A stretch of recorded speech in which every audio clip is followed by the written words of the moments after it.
sessions, and traders are keen to see how long this aggressive rate hike policy is expected to continue. Recent data suggests price pressures may be starting to ease, but several Fed members last week suggested that more tightening was required to get inflation down towards its target of 2%. Researchers in Texas say they've created a fentanyl vaccine in what could be a major breakthrough in the fight against opioid addiction. The shot would block the drug from entering the brain, blunting the euphoric high that users get and preventing overdose deaths. With more from FSN's bureau in Austin, Tony Waterman. The researchers say the vaccine is targeted at fentanyl users looking to quit. If their high is blocked, they'll have no reason to use the drug, which is 50 times more potent than heroin and 100 times stronger than morphine. But the vaccine could also protect people inadvertently exposed to fentanyl. The vaccine was first tested on rats with no adverse side effects. The team plans to start clinical trials in humans in the coming months. In the coming week, Vladimir Putin travels to Armenia for a meeting of the Russian-led Collective Security Treaty Organization. Secretary of State Antony Blinken heads to Qatar to meet senior officials and maybe watch a little football. And all eyes will be on Elon Musk's Twitter after more than 1,000 employees were either fired or quit. And that is the Week in Review from Feature Story News. Simon Marks reporting. The American robin heralds the beginning of spring in temperate climates across North America. Its red breast makes it easily identifiable as the most disturbingly efficient murderer in the animal kingdom. Here, we see a robin rip a worm out of the ground with no moral hesitation whatsoever. This atrocity is but one in a series of cold-blooded murders this bird will commit in a single day. Although feces-fueled worms are themselves one of the most disgusting of all animals, the robin's cruelty remains indefensible. Some apologists might argue that robins need to eat worms to survive, but worms are capable of regeneration. So robins could satiate themselves on fractions of individual worms and leave the rest. But it does not. Unequivocal evidence of the robin's bloodlust. This is the Onion News Network.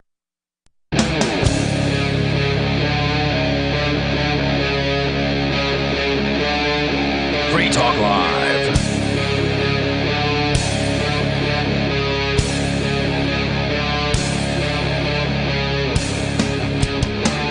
It's Free Talk Live, and you can join the show here.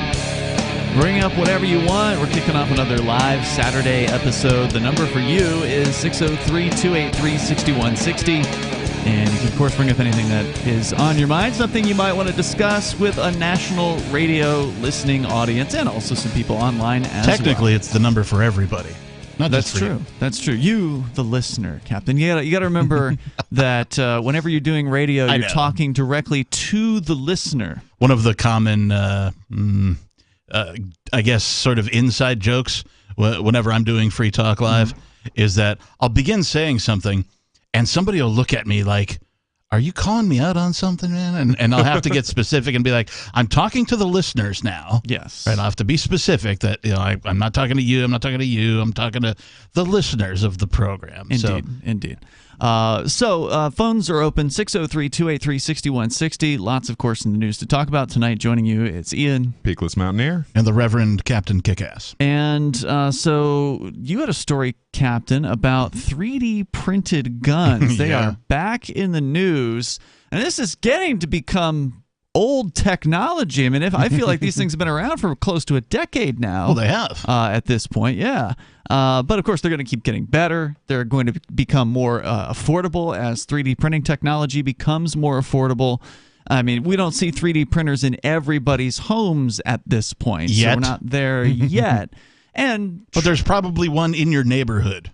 There probably is. Or your town or city. I'm just guessing. Right. Odds are somebody's got one somewhere near you. Yeah, and they are getting more affordable. I remember the story of someone who had a T-shirt with just the simple code for creating a printed gun, and there was this whole hubbub because they wore it on an airport. The code was on the T-shirt? On an airport. Yeah, the code was on the T-shirt. I didn't realize it was that simple. Yeah. Yeah, like all of the code was for it- it was on the T-shirt, and there was this big kerfluffle because they wore that T-shirt onto an airplane. Or So was it's it- like, is that actually a weapon or not? Was it the actual code, or was it like a QR code to link to the plans? I didn't see any pictures. I just heard the story. You know what I want now that we've mentioned it? I want 3D printed T-shirt guns. I want to be able to shoot T-shirts at people At a crowd or whatever. At a crowd with a gun that I built myself on a 3D printer. I bet you could do that. So anyway, these things have been controversial for obvious reasons, in that it allows, sort of decentralizes, if you will, arms. Yes. Right? Normally, you would have to go through dealers and you'd fill out paperwork, or you Licensing, got to know a guy. governments. Right? In this case, you just download the plans. And if you got a little bit of, know-how as far as building things is concerned, you can do this stuff. That's why it's so great that Biden is protecting us from ghost guns. Define that. So ghost gun refers to any firearm that isn't that doesn't have a serial number on it. Right. So this could include a 3D printed guns, yes. gun. Right. It could also include what they call these 80% receivers, which is basically like a piece of metal that's the sort of the main guts of a gun that hasn't really been turned into a gun yet. That's why it's called 80%. And then they have these devices, the Ghost Gunner, I believe is the name of the product, made by Defense Distributed, that you can load one of these things into, and it just does all the work for you. It does all the drilling and whatever technical construction things that need to be done. I am by no means no expert on this, me but I neither. visited their factory in Oh, did you? Austin. Yeah, this was years ago, and we went to the Austin Texas Bitcoin Conference. Nice. We went over, and Cody Wilson is the guy that created this company. The government doesn't really like him very much for these reasons. Yeah, they've tried to I take was him out pretty too. darn unsurprised when they got targeted. Yeah, when they framed him, basically. Yeah. Yeah. And so anyway, he gave us a tour and he showed us some of the 3D printed guns. I guess 3D printing is not the right word. The milled guns, or whatever you call it, ghost guns, and they're really impressive looking. And we got to hold them and stuff like that. It was really, really, really cool. I don't know anything about ghostguns.com, so Okay, it's good to not know about that. I Yeah. really have no idea what You've they're never all heard of about that and before, what they're doing and whether or not you could go there and get something for yourself. I know nothing about it. Okay, good to know that you don't know. So anyway, we've been talking about the ghost guns. You've got a story about it, Captain. So Well, what's ghost in the guns? news? Who are you going to call? Joe Biden. There's actually, I'm aware of several online marketplaces where you can purchase we'll call them the ingredients you need to build your own gun. Mm-hmm. So these would be 3D printed, 80% like you're talking about, where somebody does have a 3D printer, they're making them up, and then you can also buy from the same website the rest of the parts you need, have them shipped to you. You don't need to go through what's the FFL, Federal Firearms the Licensee. FFL. You don't need to have them shipped to another guy and held for you. They can just ship to your door because they're not firearms when you buy them. And so then when you receive both parts, then there's a bit of a DIY aspect to it, right? So if you can't put together some IKEA furniture, don't get one of these, right? In Gotta my follow opinion, instructions. you got to be able to follow instructions. There's some Don't drill a hole through your hand. yeah, there's some that kind like of thing. I don't know, shop class type work, right? Well, You and need to that's have- why the Ghost Gunner is such an amazing product, because it takes the level of expertise needed. You don't need to know how to run a lathe or whatever it is. Right. These these. Well, most of these just require machines you to are. have like a hand drill. If you're, Really? Okay. if you got like shaky hands, you might need to have something that looks like a drill press to make sure that when you drill these holes, You get it right. You get it right the first time, because you're not going to get a second chance, No. or you have to order second another part. part. But the amount of work is really not that much. You have to have a bit of cursory knowledge about gun parts, and if you don't, they have videos that'll teach you and walk you through all that kind but of the stuff. Ghost Gunner does all that for you, Right. as I understand. That's You- as I understand it You too. set that 80% lower in there, and it just goes, and I don't know how long it takes, but it might be a few hours, or I don't know. I have no idea. Yeah. But they just do it all for you, and then I think you still have to do some putting together Right. after that. Some that assembly point. required. Yeah. Yeah, it's so funny to watch this because the state sets a line and it's like, okay, this is what counts as a gun, only if it is machined past this point. So a company like this comes up and says, okay, well, we're going to come up to that line. And they're like, no, okay, well, we're going to move the line back here. That's And it's right, like, yeah. okay, then we'll go to that line and sell that product. And the ATF has been getting crazier. One of our Thursday night co-hosts, Matt, he's like really on to the gun news and pays real close attention. Like, they've been calling ridiculous things guns that don't have anything to do with reality. Metal tube. Yeah. It's a gun. Yeah. Well, we keep hearing about these gun buyback programs where like dudes will show up with like, some plumbing piping, duct tape, PVC pipe, something that looks like a trigger, and like, here's $200, dude. Yeah. You're like, thanks. And they'll show up with like a stack of them, and they'll get a whole bunch of money out of it. It's amazing.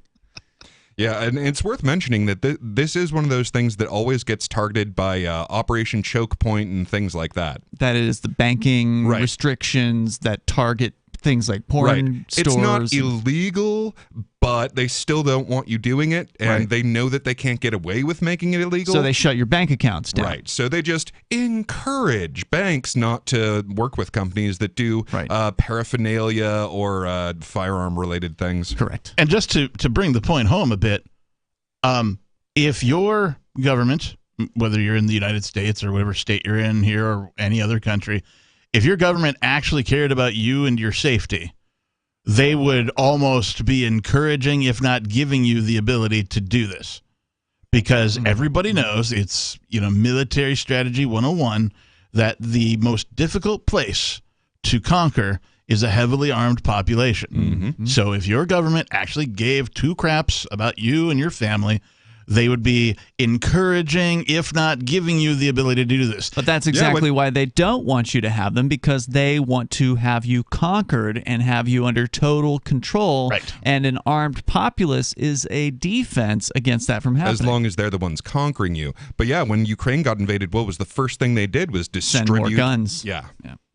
And that was when the liberals were cheering it on. Oh, yeah. And so it's totally fine that the Ukrainian people would be armed, but the American people, no, as long as it's the current thing, well, then you can have guns. But normal people, that makes me frightened. So I presume you have a mainstream media piece here, Captain, that is of a fear-mongering sort? It's from verdict.co.uk. The headline reads, Lethal Weapon 3D printed guns are becoming a global threat.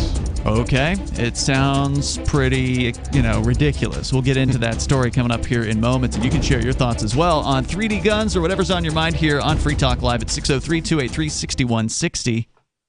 Did you or someone you love work, live, or serve at Camp Lejeune between 1953 and 1988? If you or someone you know lived, served, or worked at Camp Lejeune between 1953 and 1988 and has cancer, Parkinson's disease, or another serious health issue, they are entitled to compensation. To see if they are eligible, they need to call Liberty Legal. Contaminants in the drinking water have led to these serious diseases, and legislation is now available for veterans and family members who may qualify for financial help from the government. There may be a time deadline, so don't wait. Call 888-918-1037. Anyone that has lived, worked, or served at Camp Lejeune from 1953 to 1988 and has had cancer, Parkinson's disease, or another serious health issue, the money is already set aside. 888-918-1037. 888-918-1037. Gold and silver. You can own the most stable assets in recorded history with BullionMax.com. Buy direct from BullionMax.com without talking to a salesperson, and your precious metals shipped fully insured directly to your home. Free Talk Live can get you their silver starter kit at employee pricing. Just go to BullionMax.com/FTL. It includes 5 ounces of the most desirable silver products plus a free gold bag. This offer is limited to 1 per household, so get yours now. Go to BullionMax.com/FTL.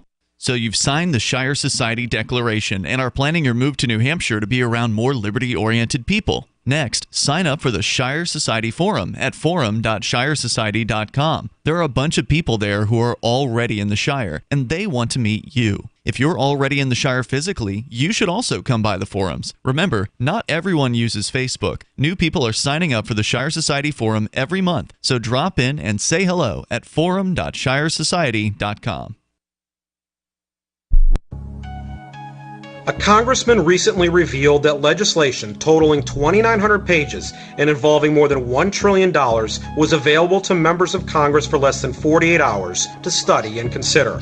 That's over 60 pages of legislation per hour. Do You think anyone read the entire bill? I'm Jim Babka with DownsizeDC.org. Consider a proposal buried in a 3,200-page, $388 billion bill, which would have empowered committee chairmen or their agents to examine Americans' tax returns. When this horrible provision came to light, no one claimed to know how it got into the bill. One congressman questioned said, "I didn't write it, I didn't approve it, I wasn't even consulted." If your attorney represented you this way, he might be disbarred. But this is how Congress represents you every day. That's why DownsizeDC.org has created the Read the Bills Act. You can force Congress to read their bills before they pass them at DownsizeDC.org. Tired of cancel culture? Sick of mega tech corporations holding an axe over your head? Join the LRN.FM Matrix chat server. It's self-hosted, so no one else can tell us what to do or say. Don't like the existing channels? You can make your own. You can even connect into some of our channels from other Matrix servers. It's federated. For the full LRN.FM Matrix experience, though, you should join our server via the step-by-step instructions at chat.lrn.fm. chat.lrn.fm. The new 4th edition of Healing Our World, The Compassion of Libertarianism, will take your understanding of liberty to a deeper level and has over 1,300 updated references, new cartoons, and a foreword by Dr. Ron Paul. With discounts for multiple book purchases, the 4th edition of Healing Our World is a great gift for the liberals, pragmatists, environmentalists, and Christians in your life who think libertarianism is cold-hearted. Get yours today at healing.freetalklive.com and use promo code FTL for a $5 discount. Our Matrix server is about as free as internet chat can be. Join the existing rooms or create your own at chat.freetalklive.com.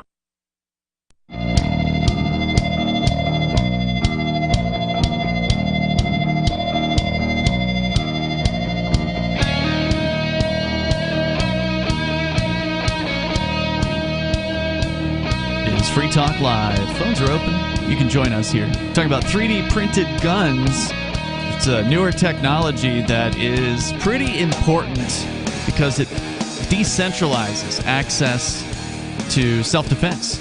You don't have to ask someone's permission now. Kind of like, we talk a lot about decentralized currency here, and this is another form of decentralization that is disempowering the state, and boy, do they not like being disempowered. It empowers the individual. Right. That's how it works. They want total control over your life. Yeah. They want control over whether you have a gun or not, and knowing whether you have the gun. They want total awareness of what sort of weapons that you might possess. Of course, they would prefer to prohibit them completely, but in certain areas, like in the United States, there is that pesky Second Amendment, the right to bear arms. I mean, in some states, it obviously doesn't apply, like New York and Illinois and California, but in other places, it still does. Thank goodness. And New Hampshire is where we're broadcasting from. And that is one of those places where you do still have some firearm freedoms that remain. And now with 3D gun printing technology, you have the ability to just make your own at home, and you don't have to tell anyone about it. And boy, the state really hates that.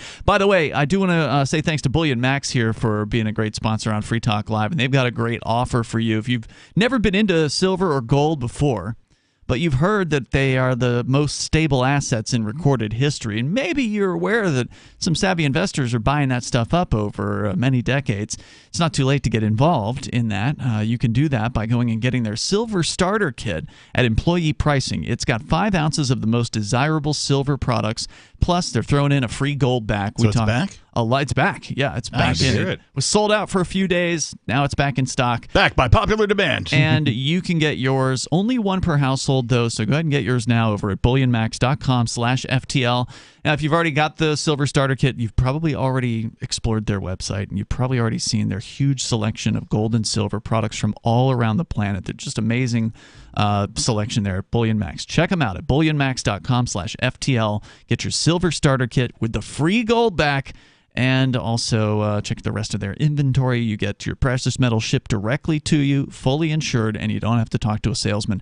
Go to bullionmax.com/FTL. All right, Captain, you've got a fear-mongering, sounds like, story from some media about 3D guns. Well, what do they have to say? It's out of the UK, so just for our listeners' sake. Guns are prohibited there. Yeah, they don't allow guns. Except for cops. Some cops don't even have the guns, though. Yeah, and those guys are like, halt, or I'll yell, halt again. The bobbies. What are you going to threaten them with, right? Harsh language. Yeah, from verdict.co.uk. Well, they still run around with clubs. That's true. Yeah. Yeah, there's sorry to cut in, but there's a lot of hilarious videos coming out about people running from the bobbies because they have no firearms and like all of these ways of evading them, like climbing up onto roofs and stuff. Nice. Yeah. Some parkour guys, yeah. totally getting away with everything. 3D printers enable users to create everything from affordable bionic arms for children to houses. However, experts warn that 3D printing could help criminals produce lethal guns capable of carrying multiple rounds of ammunition. Oh, no. Although, from what I understand, there's no evidence that that is true, right? There's no evidence that so-called ghost guns that are manufactured privately with no serial numbers to the amounts that we have no idea, right? But there's no evidence that they are used any more often, and it may even be that they're less often. We'll have to look for some statistics on that. But they are not, as I understand it, any more likely to be found in the hands of criminals than actual, like, stolen, registered, serialized guns are. That's what you're more likely to find criminals using. Right. And I want to preface this whole topic with the choice to kill always precedes the selection of weapon. Yes, it does. Right. So it doesn't matter, like, outlawing one form of, a weapon or another form of a weapon. Like, there's been, because, in, like, the UK, they've outlawed guns. And so, like, people are getting, they get stabbed to death. And so they're, we got to outlaw knives. Which and they've done that too now. Yes, they have. None of that's going to work because it doesn't matter. If a person decides to kill another person, they will find a way. They're going to find a way. Weapon selection is secondary to the choice to murder. Yeah, and I mean, these monsters that make this decision, if you effectively keep them from having guns, there's going to be a portion of them that turn to poisons and explosives. Sure. And I think that is a much bigger danger than just, you can get a few targets with a gun, but how many people could you take out if instead of a school shooting, there was a school gassing? Yeah, or arson, for example. Yeah. Burn a place down, there are many, many ways in which to take care of the business should you decide that that's the business you want to take care of. Yeah, maybe if we focused on keeping people sane instead. Yes, I agree. Anyway, these fears have come to fore after the Metropolitan Police Specialist Crime Command found a suspected makeshift 3D arms factory at a North London home. Yeah, I love the terminology, right? Factory makes you feel like this is a massive operation. The production facility. Yeah, you imagine like a warehouse, right? Instead, it's some guy in his basement or his spare room. Right? The police believed it to be one of the biggest seizures of 3D printed firearms in the UK. We've got 3 of them. They don't say, do they? They don't say how many. No, they don't say. Yeah. This operation demonstrates how we continue to relentlessly target those who attempt to put lethal firearms on the streets of London, said Paul Brogden, commander at the Met. This is not the first time 3D printed weapons have been the hot topic in UK. Okay, but there's no claim there that was actually what was going on here, right? They just busted somebody for making 3D printed guns, allegedly. That's what it sounds like. They're not saying that one of these guys' guns showed up in an actual crime. No. At least not in this article. Right. The crime, quote unquote, was making the guns. Right, yeah. Having probably a 3D printer in your den or garage or living room, whatever the heck this is.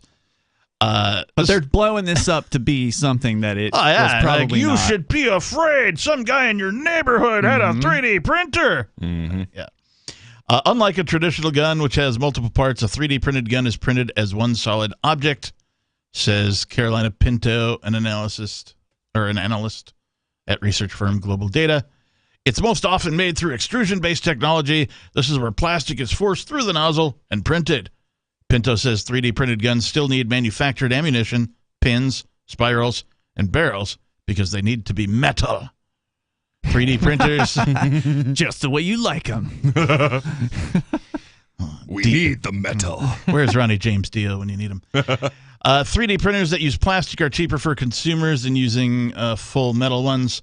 The National Crime Agency told the BBC how 3D printed guns are credible and viable compared to earlier versions, which were often single-shot weapons. Right, yeah. The first one was called the Liberator. Right. And that was a one-shot. If you were to use it for more than once, it gets very dangerous, right? Like, it was kind of risky to use it the first time. Yep. But they've figured out ways to make them more reliable, from what I understand. And you can put a lot of rounds through some of these things. Yeah. Once you decentralize manufacturing, like a whole world of possibilities opens up that did not exist before. Yeah, and I think that's part of what they're trying to avoid by demonizing this. Oh, yeah, absolutely. Absolutely, they are. If you want to weigh in on this, you're welcome to share your thoughts on so-called ghost guns and 3D printed guns. The number is 603-283-6160. Decentralizing defense. Here, it's Free Talk Live. Why did you move to the Shire? I moved here to the Shire because there's other people around who take liberty just as seriously as I do. I moved to the Shire because I saw videos of people challenging authority and thought that I could get support myself. It called to me, like, do this, right now. I wanted to be around people like me who got it, and once I got here, I knew there was nowhere else that I wanted to be. I've always wanted to change the world, so I moved to the Shire to join people who were actually working towards doing the same thing. The people here are awesome, loving, and positive. It was for the adventure and for the feeling of something important is happening here, and I just wanted to come to sort of be part of that. Visit ShireSociety.com to read and sign the Shire Society Declaration and learn the reasons why, if you love liberty, you should immigrate to the Shire. Plus, connect with others via the forum at ShireSociety.com. That's ShireSociety.com. From Feature Story News in Washington, I'm Simon Marks with the Week in Review, and the week ended with news that a special prosecutor, semi-independent of the U.S. Department of Justice, will now head investigations that could lead to criminal charges being brought against former President Donald Trump. U.S. Attorney General Merrick Garland announced the decision and said political circumstances meant it was in the public interest for a special prosecutor to oversee the probes and then make appropriate recommendations to his department. It is in the public interest to appoint a special counsel. Such an appointment underscores the department's commitment to both independence and accountability. Donald Trump indicated that, in his words, he will not partake of the special prosecutor's investigation. At Mar-a-Lago in Florida on Tuesday, in order to make America great and glorious again, I am tonight announcing my candidacy for President of the United States. The former president became the first Republican candidate in the race for the party's presidential nomination, a dark speech in which he warned that the country has been reduced by Joe Biden to anxiety and despair. The week ended with final preparations for the World Cup, controversially getting underway this weekend in Qatar. The sport's governing body FIFA made a last-minute decision to ban alcohol in the stadia. Correspondent Joe Rawson is in Qatar for the tournament. Qatari officials and the Qatari government have been in discussions with FIFA fairly late on. It wasn't really expected. There was big news in the UK this week, with Chancellor of the Exchequer Jeremy Hunt lifting the wraps off the government's plans to raise taxes and cut public spending. Our plan also leads to a shallower downturn, lower energy bills, higher growth, and a stronger NHS and education system. But millions of people will face tax rises, with analysts predicting more than half the UK's households will be worse off. In Washington this weekend, President Biden will celebrate his 80th birthday, just days after another leading octogenarian Democrat decided to take a step back. For me, the hour's come for a new generation to lead the Democratic caucus. Nancy Pelosi, the Speaker of the House of Representatives, will return to the Assembly's backbenches after the Republicans learnt this week that they will enjoy a wafer-thin majority in the House when the new Congress convenes in January. President Bali, along with other G20 leaders, met in Bali, though Vladimir Putin stayed away. Joe Biden did have a 3-hour one-on-one meeting with Chinese President Xi Jinping there. Basketball star Brittany Griner was transferred this week to a Russian prison colony to serve her 9-year sentence for possessing vape cartridges with traces of cannabis oil. The Russians are making it clear they want to swap her for jailed arms dealer Victor Bout, serving a 25-year sentence in the US. From bureaus worldwide, this is FSN.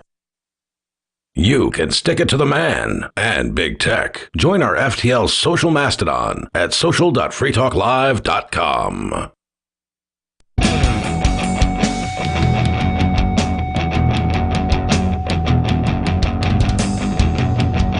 It's Free Talk Live, and you can join the show here, live Saturday show. The number is 603-283-6160. That's 603-283-6160. I want to say thank you to Elliot Axelman, who is a Free Talk Live supporter. That's him. He is a supporter of our AMPS program, amps.freetalklive.com. AMPS stands for Advertise, Market, Promote, and Support. If you like what we do here, talking about the ideas of liberty and freedom. Also a prolific writer. He is, over at the Liberty Block. If you like what we do here, then please do as Elliot has done. He's doing $5 a month. That's all we ask for. You get some perks. You got access to the AMP Only podcast, which has the full radio show without any of the recorded ads included. And you get some other benefits as well. So go and sign up over at amps.freetalklive.com. We certainly appreciate it. It makes a big difference for us. It's amps.freetalklive.com.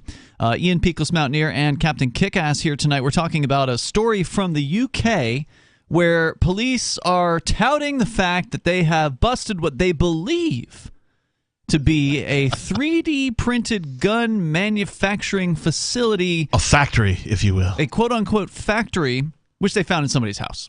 So it sounds like it's just a room with, like, a dad and a son or something like that, building hobby guns or whatever. But they believe they were being sold on the black market, even though they don't have any evidence of these guns being used in any crimes. If they do, they certainly didn't include any of it would have in these articles. They would have. They would have said, oh, well, we found this criminal with a gun, and he said he got it from this place, right? They didn't say anything. And in fact, the link inside the story links you to a report from the Met Police themselves, and there's really nothing in it. It's just like, we found parts.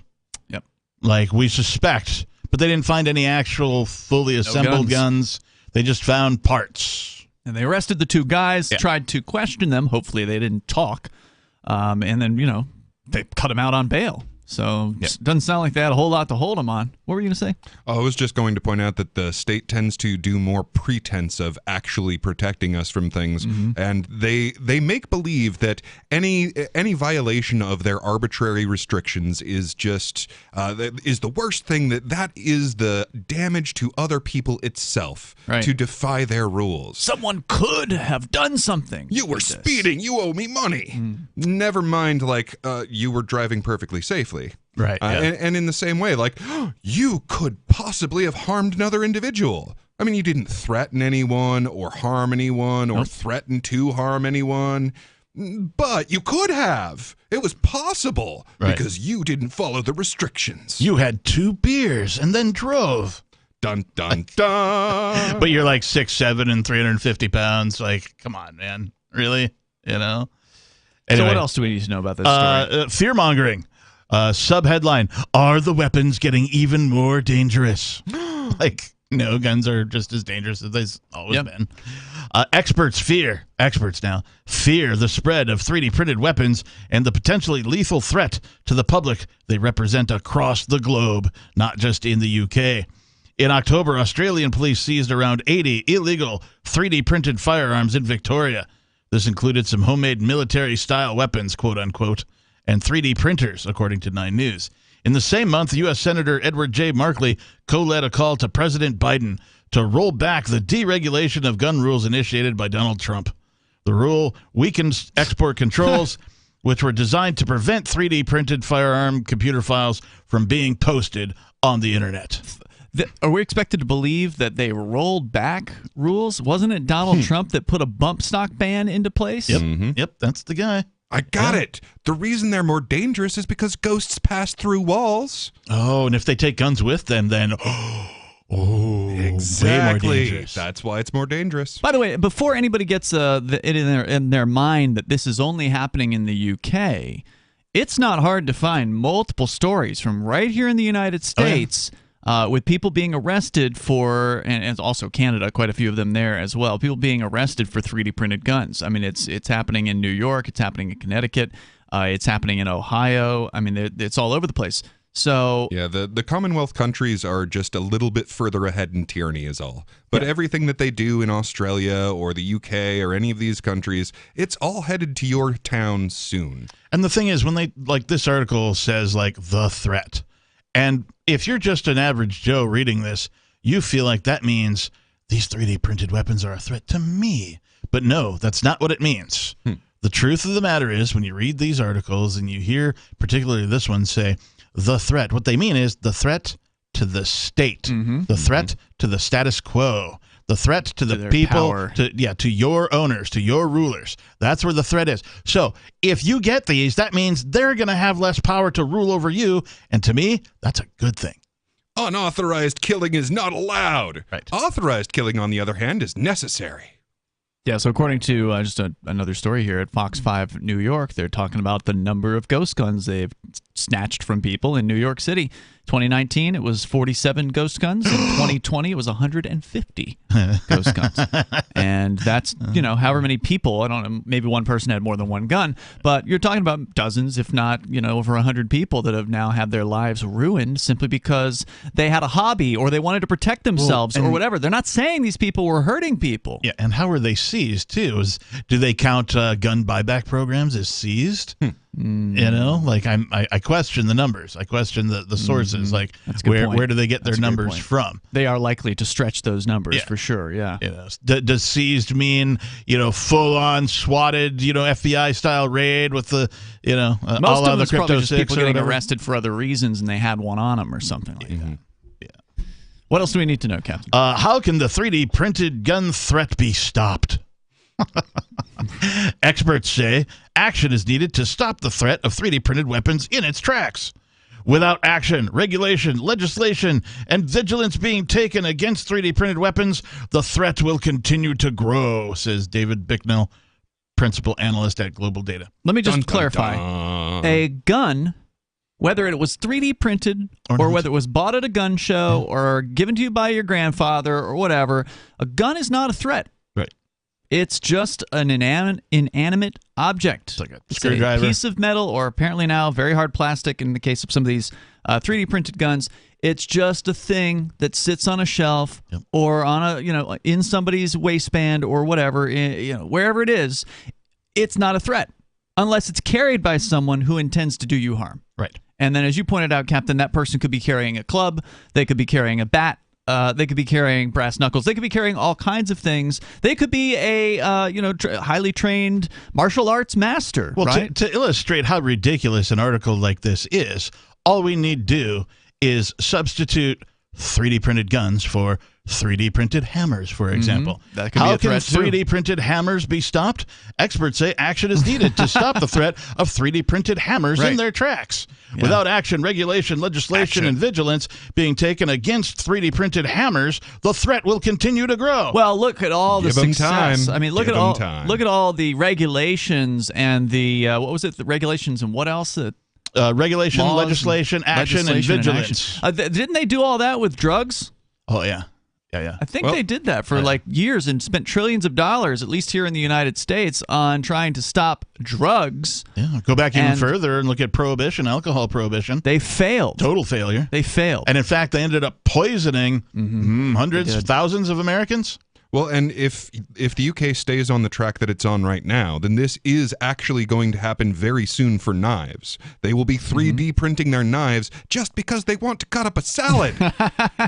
And it'll be a huge scourge. The thing about knives is that they're probably way more easily manufactured than, a gun, for example, right? Like, you don't even need 3D printing technology to make a knife. You just need some equipment. I don't know. What kind of an edge can you put on something in a 3D printer? Can you actually create something that's sharp? I imagine that you could probably 3D print like a plastic gun with a fine edge. Something super... I meant a knife. Knife, not a gun. I imagine that you could 3D print some very, particular out of polymers and stuff like that. These combination materials. I'd be fairly certain that you could produce some very sharp weapons. If you're out there and you're a 3D printing expert and you feel like getting on the line here, you want to tell us about your experiences and what you may or may not have actually manufactured in your home. It's Free Talk Live. So the protection of life, liberty, and property is what the Free State Project is all about. But it's an effort to move 20,000 people who understand. It's about demonstrating to the entire country that, yeah, we can have a free market, a truly free market. Making it just a freer, great place to live.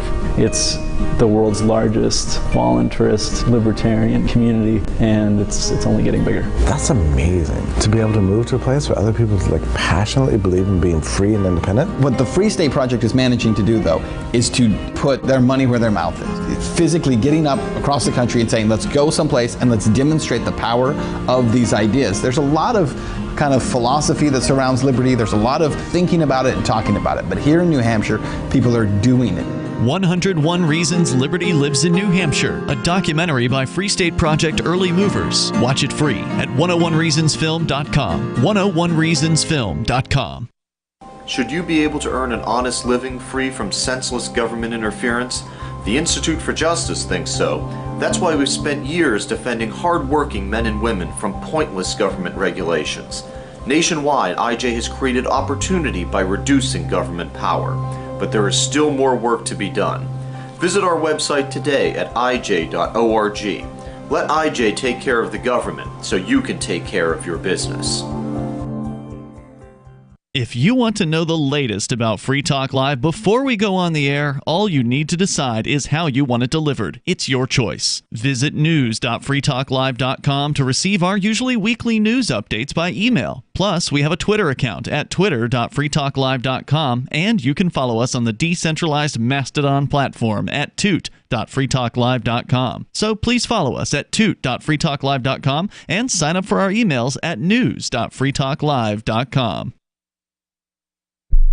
You know how annoying it is when someone keeps stopping mid-sentence as though he or she were asking you a series of questions? Avoid doing that. It sounds unnervingly tentative, and it imposes upon the listener to help you complete the thought. And if you're a job seeker, this alone could be a deal killer. An effective communicator sounds more confident.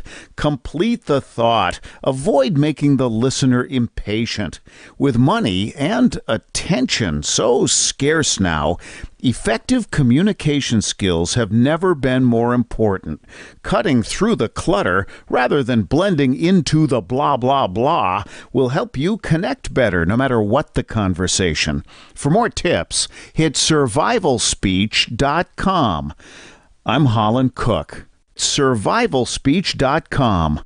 What if you want to hear the latest episode of Free Talk Live, but all you have is your phone, you forgot to download our archive, and you have no data connection? You can call our Listen line at 641-793-0191. That's a long-distance number, so you may incur charges. If not, listen as long as you want. 641-793-0191. The Free Talk Live Listen line, 641-793-0191. Is oral health important to you? If you don't like your own teeth, fresh breath, or kissing people, then by all means stop listening. Several years ago, I met Jessica Armand, founder and CEO of My Magic Mud, and I became passionate about the product that she created and never want to live without it. It's clinically proven to whiten teeth, but I find it does much more. They want you to love My Magic Mud as much as I do, so they're giving you a money-back guarantee plus 20% off. Go to mymagicmud.com and use coupon code FTL20 at checkout. mymagicmud.com, FTL20. Don't miss a moment of Free Talk Live. Get our archives daily via our podcast at feeds.freetalklive.com.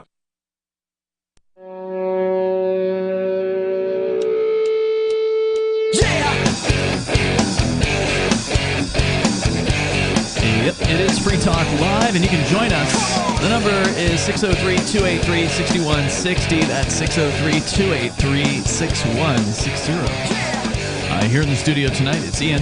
Beakless Mountaineer. And a 3D printed Reverend Captain Kickass. And you guys are welcome to comment on this issue of 3D printed guns. I'm a big supporter. I think they're really cool.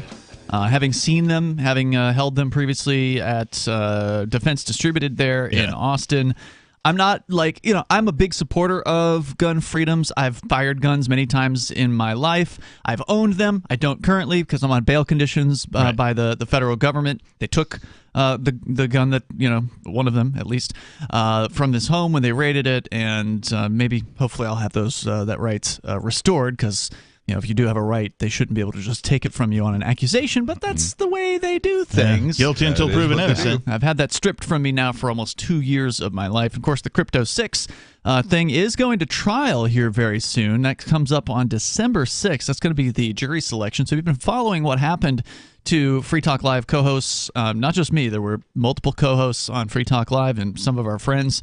6 people were raided and arrested on a cold winter morning in March of 2021, and we've been charged with a bunch of victimless so-called crimes.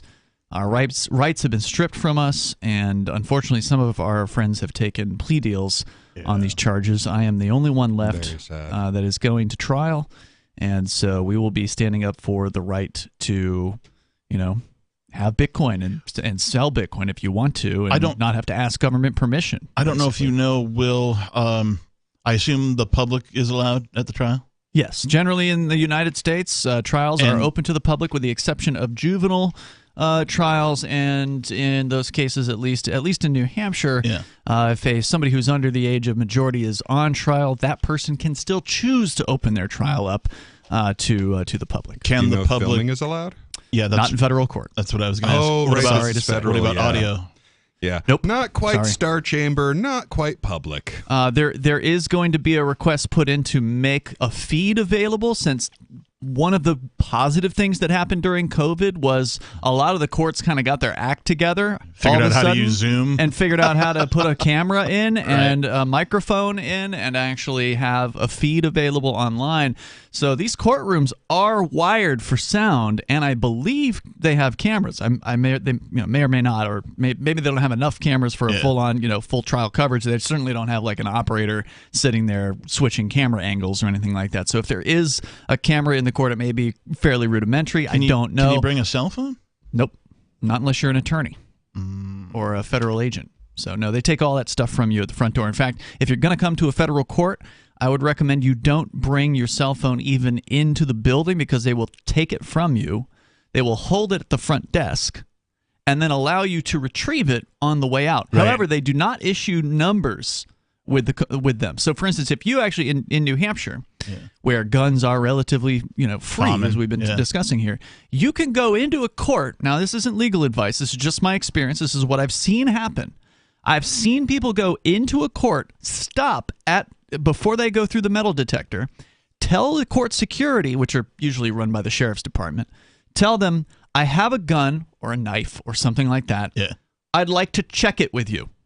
And they will allow you to check your weapon with them. They will issue you a number, right? You're number 5 or whatever, and then they put it somewhere. Yeah, like a coat check. They put it somewhere, presumably secure, and then when you come back down, you give them the number, you get your gun back or your knife back or whatever. How civilized. In a lot of courts, you're going to get arrested for even having something like that when you walk through the front door. But in New Hampshire, as long as you don't try to get through the security with that, you're usually fine to check it.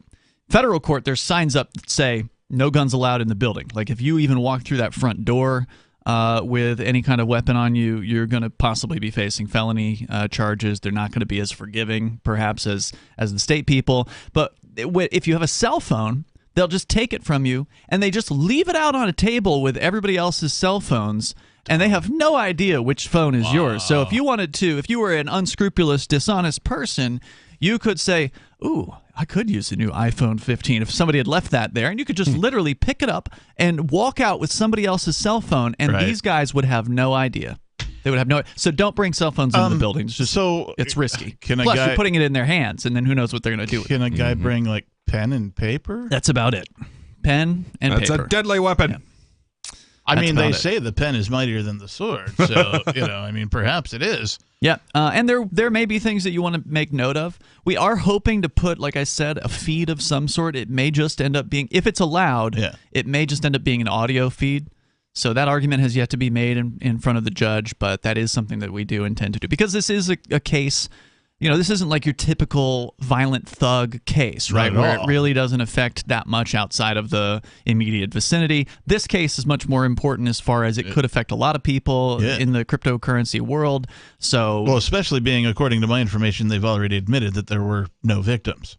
well, they claim the banks are the victims, but they don't. They're not claiming the banks lost anything. Funny how the victims don't claim to be victims. That's true.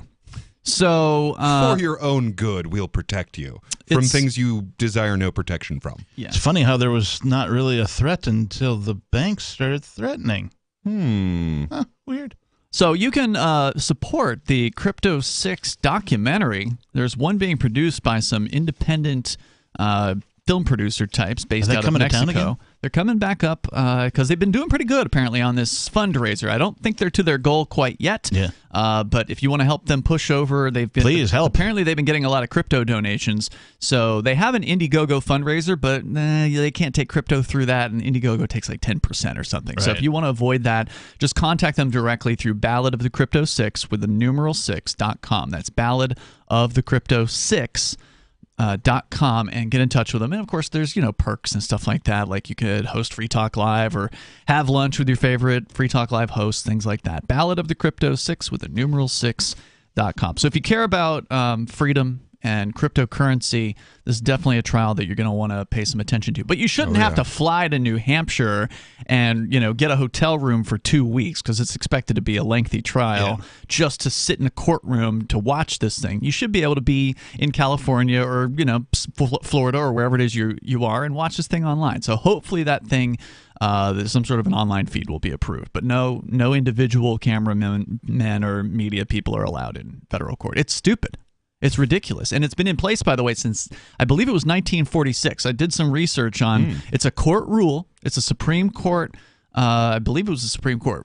Some high-level court made this ruling that no media shall be allowed to go into courtrooms. Well, I mean, you can have reporters, but you cannot have anyone with any kind of recording device. What about a stenographer? They have those. No, I understand You the bring court your has own. one, but can you BYOS? No electronics. They won't allow you in with a laptop. Yeah, but there's analog stenographer machines. Yeah, I don't think they're going to allow that one either. Stenographizers? Yeah. I don't know what that is. Did they say why? In 1946? Yeah. The claim was having media in the room would affect how witnesses behaved. And so, therefore, it would potentially, they actually use this claim, discriminate against the defendant. But they're already being recorded by the stenographer. That's true. So you mean people might be held accountable for what they say? Yeah.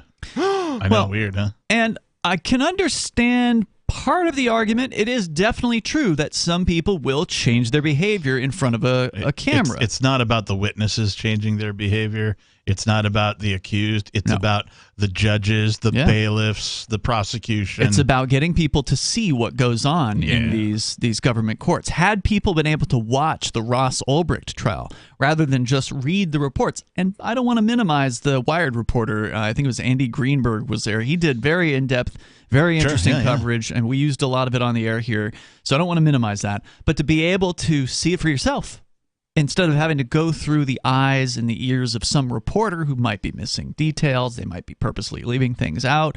And of course, you can't just easily get a transcript for these things. It costs money if you want to get a transcript. And I don't even know if they're available to just anybody. I'm not sure what the rules are. Well, and like, what's the timing on that too? So, like, day one of the trial, when are you eligible to get the transcript? Right? Probably be much later. It's not going to be the next day or anything like that. No way. I assume, and maybe you don't know the answer to this, but like while the trial is going on, I assume you cannot talk about it on air. I presume not. That's a good question. I'll have to ask my attorney about that. Okay. I mean, I don't know if that's true because it's. I mean, I'm happy to talk about already. it. Yeah. I don't think we could talk about like what we're going to do because obviously we wouldn't want to tip our hand. Even if you could, it'd be a bad idea. Yeah. I don't think. I mean, it's public trial, so I don't think there's any problem with talking about it. I mean, I'm happy to give updates and talk about stuff that went on and that kind of a thing. I'm just curious as to whether or not we'll be able to have the conversation. I don't know. I don't see why we wouldn't, but like I said, that'd be a question for my attorney on that one. The number here is 603-283-6160. Coming up, Chinese police are setting up stations in the United States and Canada. We'll talk about that. It's Free Talk Live.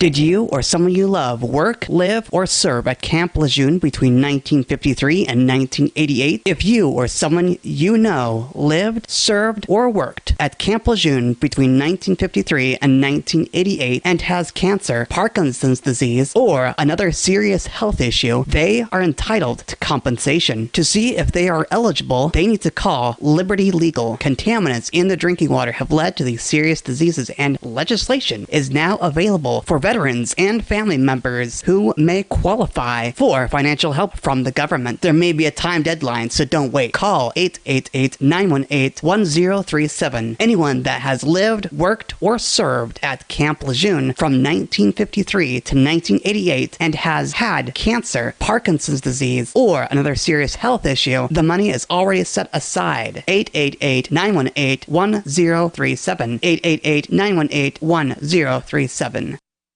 There are basically two types of advertising: direct response and branding. Radio's great for direct response with its low cost to listener ratio, but audio can't be beat for branding, which is a longer term endeavor. You want to be the first thing that someone thinks of when they think about your product or service. If you have a local business that you want kept top of mind in your community, call the station. If you need national reach, Free Talk Live's got around 200 radio stations, millions of monthly listening sessions, can suit all budgets, and if we don't think we're right for you, we'll tell you. Email me, mark@freetalklive.com. Tired of cancel culture? Sick of mega tech corporations holding an axe over your head? Join the LRN.FM Matrix chat server. It's self-hosted, so no one else can tell us what to do or say. Don't like the existing channels? You can make your own. You can even connect into some of our channels from other Matrix servers. It's federated. For the full LRN.FM Matrix experience, though, you should join our server via the step-by-step instructions at chat.lrn.fm. Chat.lrn.fm. You're listening to the live edition of Free Talk Live. Hour number 2 is next after the news here on the Liberty Radio Network at LRN.FM. From Feature Story News in Washington, I'm Simon Marks with the Week in Review, and the week ended with news that a special prosecutor, semi-independent of the U.S. Department of Justice, will now head investigations that could lead to criminal charges being brought against former President Donald Trump. U.S. Attorney General Merrick Garland announced the decision and said political circumstances meant it was in the public interest for a special prosecutor to oversee the probes and then make appropriate recommendations to his department. It is in the public interest to appoint a special counsel. Such an appointment underscores the department's commitment to both independence and accountability. Donald Trump indicated that, in his words, he will not partake of the special prosecutor's investigation. At Mar-a-Lago in Florida on Tuesday, in order to make America great and glorious again, I am tonight announcing my candidacy for President of the United States. The former president became the first Republican candidate in the race for the party's presidential nomination, a dark speech in which he warned that the country has been reduced by Joe Biden to anxiety and despair. The week ended with final preparations for the World Cup, controversially getting underway this weekend in Qatar. The sports governing body FIFA made a last-minute decision to ban alcohol in the stadia. Correspondent Joe Rawson is in Qatar for the tournament. Qatari officials and the Qatari government have been in discussions with FIFA fairly late on. It wasn't really expected. There was big news in the UK this week, with Chancellor of the Exchequer Jeremy Hunt lifting the wraps off the government's plans to raise taxes and cut public spending. Our plan also leads to a shallower downturn, lower energy bills, higher growth, and a stronger NHS and education system. But millions of people will face tax rises, with analysts predicting more than half the UK's households will be worse off. In Washington this weekend, President Biden will celebrate his 80th birthday, just days after another leading octogenarian Democrat decided to take a step back. For me, the hour's come for a new generation to lead the Democratic caucus. Nancy Pelosi, the Speaker of the House of Representatives, will return to the Assembly's backbenches after the Republicans learnt this week that they will enjoy a wafer-thin majority in the House when the new Congress convenes in January. President Bali, along with other G20 leaders, met in Bali, though Vladimir Putin stayed away. Joe Biden did have a 3-hour one-on-one meeting with Chinese President Xi Jinping there. Basketball star Brittany Griner was transferred this week to a Russian prison colony to serve her 9-year sentence for possessing vape cartridges with traces of cannabis oil. The Russians are making it clear they want to swap her for jailed arms dealer Victor Bout, serving a 25-year sentence in the US. From bureaus worldwide, this is FSN. It's said to be a quiet week on Wall Street, with the markets closed for America's Thanksgiving holiday on Thursday. But before then, focus will be on the Federal Reserve and its plans to curb inflation.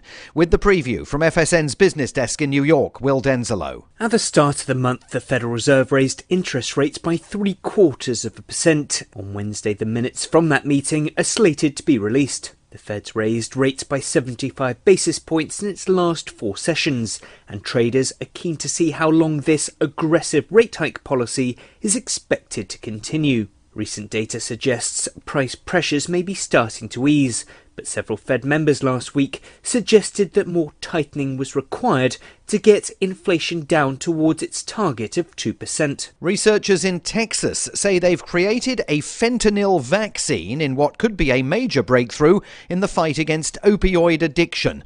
The shot would block the drug from entering the brain, blunting the euphoric high that users get and preventing overdose deaths. With more from FSN's bureau in Austin, Tony Waterman. The researchers say the vaccine is targeted at fentanyl users looking to quit. If their high is blocked, they'll have no reason to use the drug, which is 50 times more potent than heroin and 100 times stronger than morphine. But the vaccine could also protect people inadvertently exposed to fentanyl. The vaccine was first tested on rats with no adverse side effects. The team plans to start clinical trials in humans in the coming months. In the coming week, Vladimir Putin travels to Armenia for a meeting of the Russian-led Collective Security Treaty Organization. Secretary of State Antony Blinken heads to Qatar to meet senior officials and maybe watch a little football. And all eyes will be on Elon Musk's Twitter after more than 1,000 employees were either fired or quit. And that is the Week in Review from Feature Story News. Simon Marks reporting. The total loser's corpse contained no traces of drugs or alcohol, and a superstitious Delta Airlines adds busty mermaids to its plane noses. My friend, you look like you are in need of the world's finest internet news summaries. Please come in and warm yourself by the fire of knowledge. This is the Onion Week in Review. A new law passed in Colorado this week will allow residents with a doctor's prescription to purchase medicinal fireworks, saying that those in need of stargazers, firecrackers, and Galleria highlights now need only obtain a doctor's prescription. State officials expressed hope that the law would ease the suffering of those in need of huge, dazzling explosions. And in this week's op-ed pages, a man notes that, like it or not, we all die, then get dug up and molested. In other news, white male privilege is squandered on a job at Best Buy, and a local TCBY has missed the past 2 logo changes. Well, that's it for now. Goodbyes are bittersweet, my love, so I'll only tell you, for more, keep checking theonion.com. This is the Onion News Network.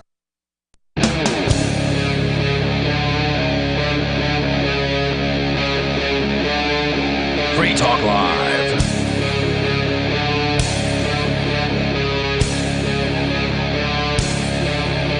It is Free Talk Live. We're kicking off the second hour of the program here. The number is 603-283-6160. That's 603-283-6160.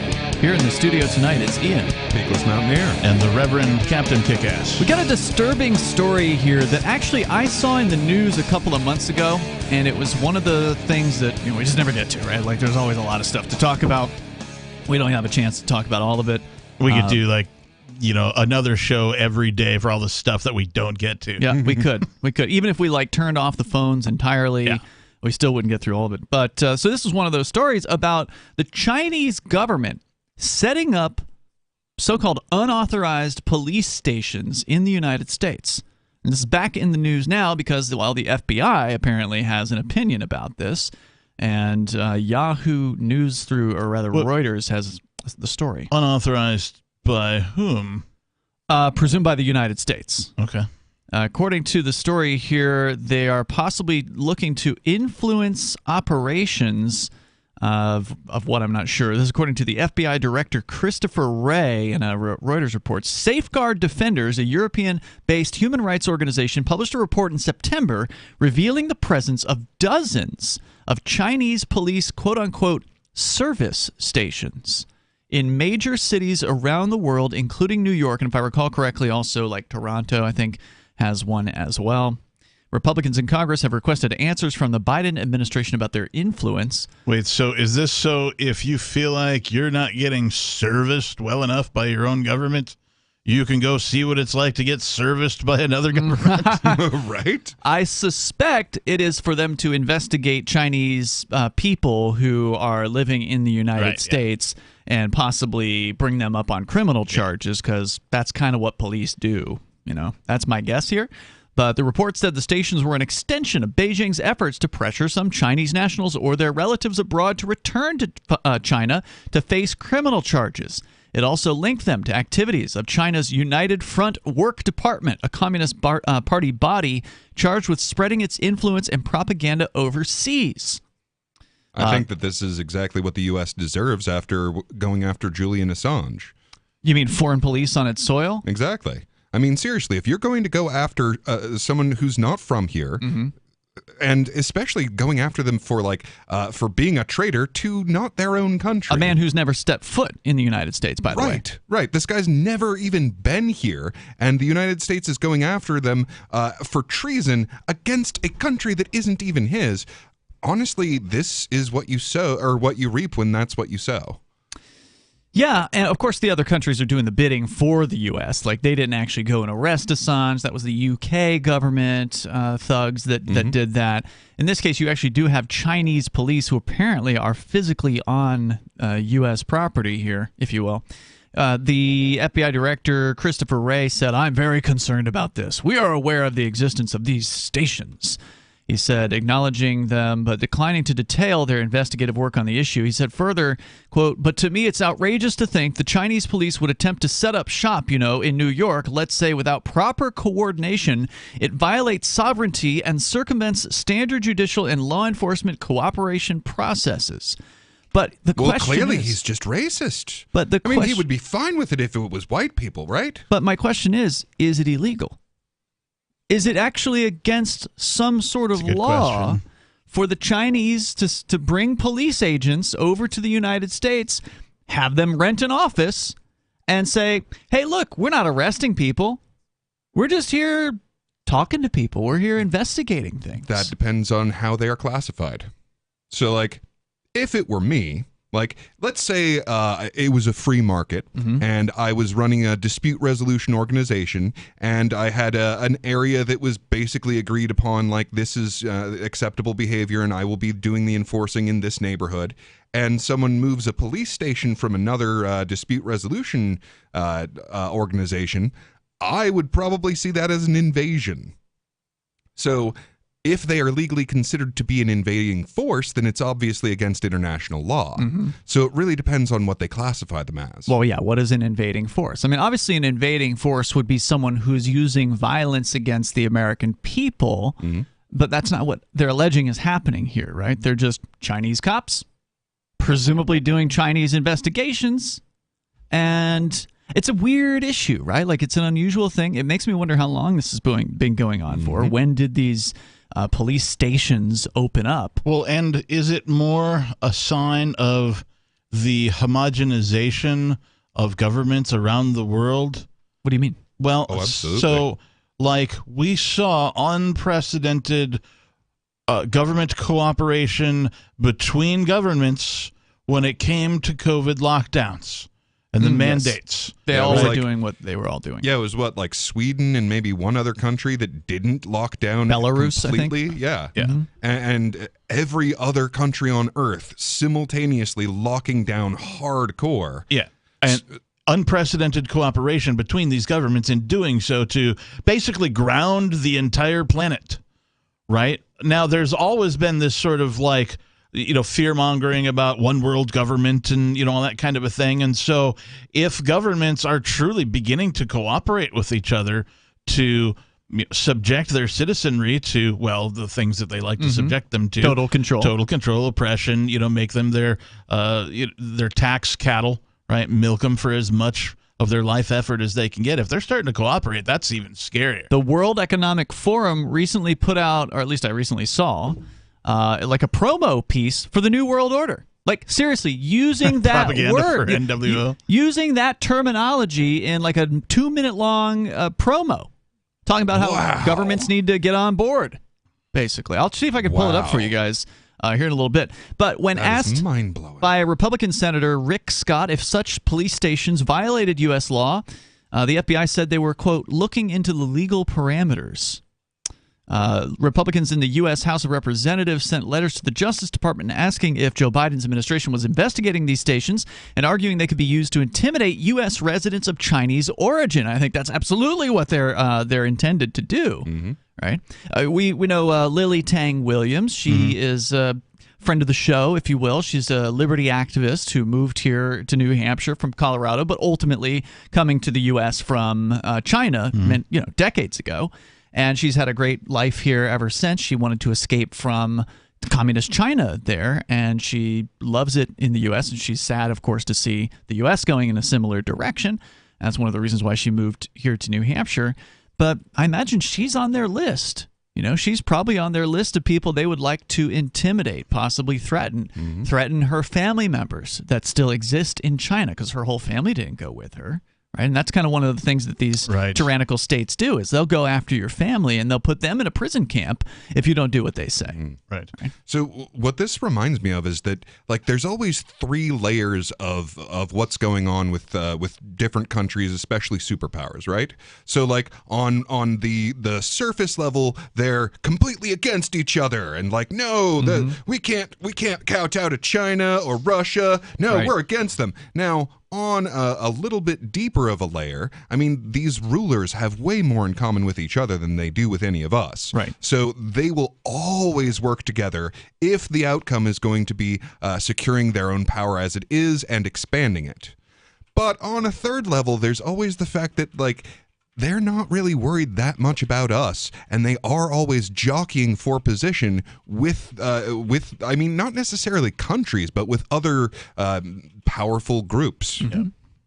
The Bilderbergers. Yeah, exactly. Right now, there seems to be a big kerfluffle between sort of the World Economic Forum European side of the group and sort of the more strictly crony capitalist bankers of America.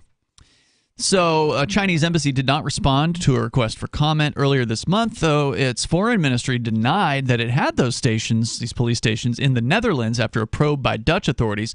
China said they were offices to help Chinese citizens renew their documents.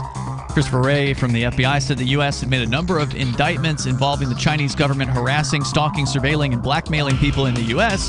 who disagreed with Chinese leader Xi Jinping. He said it's a real problem and something we're talking with our foreign partners about as well, because we're not the only country where this has occurred. We'll continue here, and you can share your thoughts.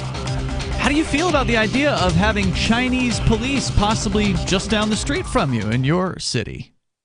Did you or someone you love work, live, or serve at Camp Lejeune between 1953 and 1988? If you or someone you know lived, served, or worked at Camp Lejeune between 1953 and 1988 and has cancer, Parkinson's disease, or another serious health issue, they are entitled to compensation. To see if they are eligible, they need to call Liberty Legal. Contaminants in the drinking water have led to these serious diseases, and legislation is now available for veterans and family members who may qualify for financial help from the government. There may be a time deadline, so don't wait. Call 888-918-1037. Anyone that has lived, worked, or served at Camp Lejeune from 1953 to 1988 and has had cancer, Parkinson's disease, or another serious health issue, the money is already set aside. 888-918-1037. 888-918-1037. Are you tired of governments murdering people around the world? Stop using their money. There is an alternative. Bitcoin is a stateless, free market, non-political currency. Bitcoin cannot be inflated or controlled by any government. By using their money, you are helping the state. You have an incredible alternative available now. Learn it, use it, spread it. Get started with Bitcoin at Bitcoin.com. That's Bitcoin.com. If you want to know the latest about Free Talk Live before we go on the air, all you need to decide is how you want it delivered. It's your choice. Visit news.freetalklive.com to receive our usually weekly news updates by email. Plus, we have a Twitter account at twitter.freetalklive.com, and you can follow us on the decentralized Mastodon platform at toot.freetalklive.com. So please follow us at toot.freetalklive.com and sign up for our emails at news.freetalklive.com. Free Talk Live. What do you think the appropriate punishment should be for somebody who rents out a room to somebody else without government permission? I think it's no more than a cease and desist order. But if she doesn't cease and desist, then what? I guess at that point, you put liens on her property. So that would lead to stealing her home, right? Unless she pays off those liens? That's right. Yeah. So you believe that the men and women calling themselves the government should be able to steal someone's home from them because they rented out a room without giving them money first? If you don't pay your property tax, they put a lien on your house. I know what they do. I'm asking you if you agree with it. I mean, the thing is, all she has to do is just not rent the room and obey. That's right. Just obey. Just bow down and kiss the ring, kiss the boot, and you can die without doing everything you've really ever wanted to do in your whole life. Free Talk Live, 7 nights a week from 7 to 10 Eastern, live on the Liberty Radio Network at LRN.FM. What if you want to hear the latest episode of Free Talk Live, but all you have is your phone, you forgot to download our archive, and you have no data connection? You can call our Listen line at 641-793-0191. That's a long-distance number, so you may incur charges. If not, listen as long as you want. 641-793-0191. The Free Talk Live Listen line, 641-793-0191. Looking for a great real estate investment? Consider New Hampshire, which is ground zero for the Liberty Movement. Your first call should be to Mark Worden from Porcupine Real Estate. He's more than just a real estate agent. He's your New Hampshire concierge. Where are the best places to live? Do you want farm, city, the burbs, or forest? Do you want a duplex or multifamily building so that renters pay your mortgage? There are homes in all price ranges in New Hampshire, and Mark can help with financing too. Invest in Liberty and property. Mark Worden can help. PorcupineRealEstate.com. We're still not sure why you'd want to watch, but our video feed is streaming nightly for free at cam.freetalklive.com.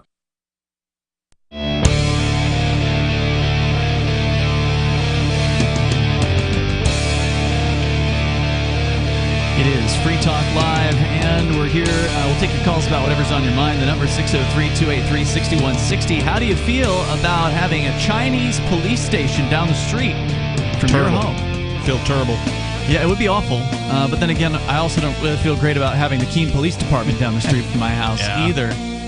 And as you pointed out, Captain, the New York Police Department is doing the exact same thing. They have agents in other parts of the world, and you were trying to find some sort of evidence for that, because I know for a fact we've talked about it before, and I don't remember what the story was, but it was about how New York police have detectives that work outside of New York City. We're not talking about the state. We're talking about the New York City Police Department. They have agents that work in foreign jurisdictions, investigating, working with other police officers and that sort of thing. Well, I, for one, prefer my local quasi-fascist government to the foreign communist government. That isn't saying much. I don't prefer it by a whole lot, You prefer the domestic, corporate fascist tyranny government, yeah, to the overseas tyranny? Yes. Huh. Yeah. Yeah, there is it's 6 to 1 half dozen of the other. I guess it's a matter of taste. I prefer no tyranny. Oh, well, indeed. Is that an option? Doesn't seem to be, no. Well, there is at least a shred of accountability that you can have towards your local police department. You can at least, know who they are and keep an eye on them to some extent. Hire some kids to toilet paper their house. But these foreign agents coming in from China, so I've been told, setting up offices. And by the way, I have the original story. This is what I marked for show prep back in, I think it was early October, late September, from the New York Post. The organization was mentioned in the other article from recently, is called Safeguard Defenders. They're a human rights watchdog They've released a report on what they say is 54 such Chinese police stations in 30 different countries around the world. There's quite a few of them in Europe, everything from London, Amsterdam, Budapest, Prague, Athens, Paris, Madrid, Frankfurt. And then North America has 4 of these stations. They mention 3 locations are in Toronto, and 1 is in New York City. So as of right now, at least that we're aware of, New York City is the only U.S.-based location for this. But as you pointed out, again, New York City is doing the exact same thing. So New York City appears to have at least an office in Singapore. Okay. And since 9/11, this is from back in 2016, New York Police Department has embedded intelligence officers in 13 locations, including London, Paris, Jerusalem, Amman, Madrid, Toronto, and as far away as Sydney. It's crazy. So is this how we move into a decentralized way of performing the monopolized government services? That's an interesting point, and I'm actually glad you brought that up because it crossed my mind during the break there as well. It's like, well, we've talked about the idea of having multiple governments from which you can select the one that reflects your beliefs or reflects your values the best, having multiple governments over a specific landmass. But government A, if you didn't select their services, wouldn't be, quote-unquote, dealing with you. Right. Once you in detach government, the services that they claim monopolies on, once you are able to detach that from geography, then it would force them to become competing services. And I mean, like I said with Julian Assange, that I think was kind of the piercing of the veil for geographically contained government. Mm-hmm.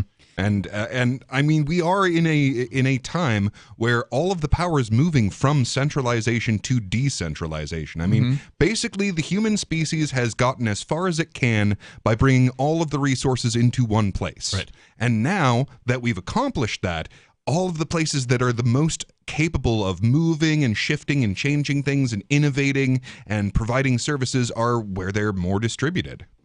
It feels weird to cheer this on, though, right? Even though it could possibly lead to that. Was there a nice way that this was going to happen?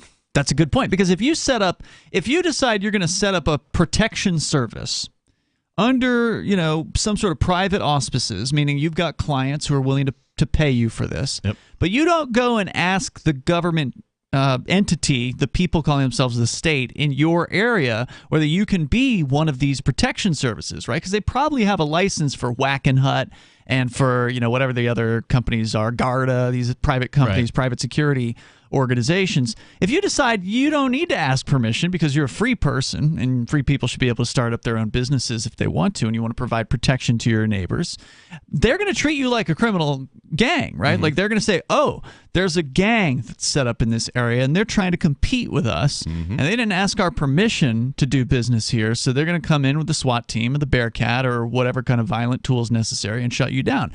Are they going to do the same thing to the Chinese police station? Good question. Yeah. And there's something backing the Chinese police station. It's interesting, too, because if we break down the definition of what a government is, it is a criminal enterprise? A criminal enterprise that claims a monopoly over the initiation of force over a geographic area. True. So if you just take geographic area out of the equation some way, somehow. Which they seem to have done by going, hey, you're not our citizen, but we will treat you like one. But then, somehow it becomes available for you to sort of be like, hey, you know what? I like the, the social services of this thing. I like the protection services of this particular government. I like the, this service of that government.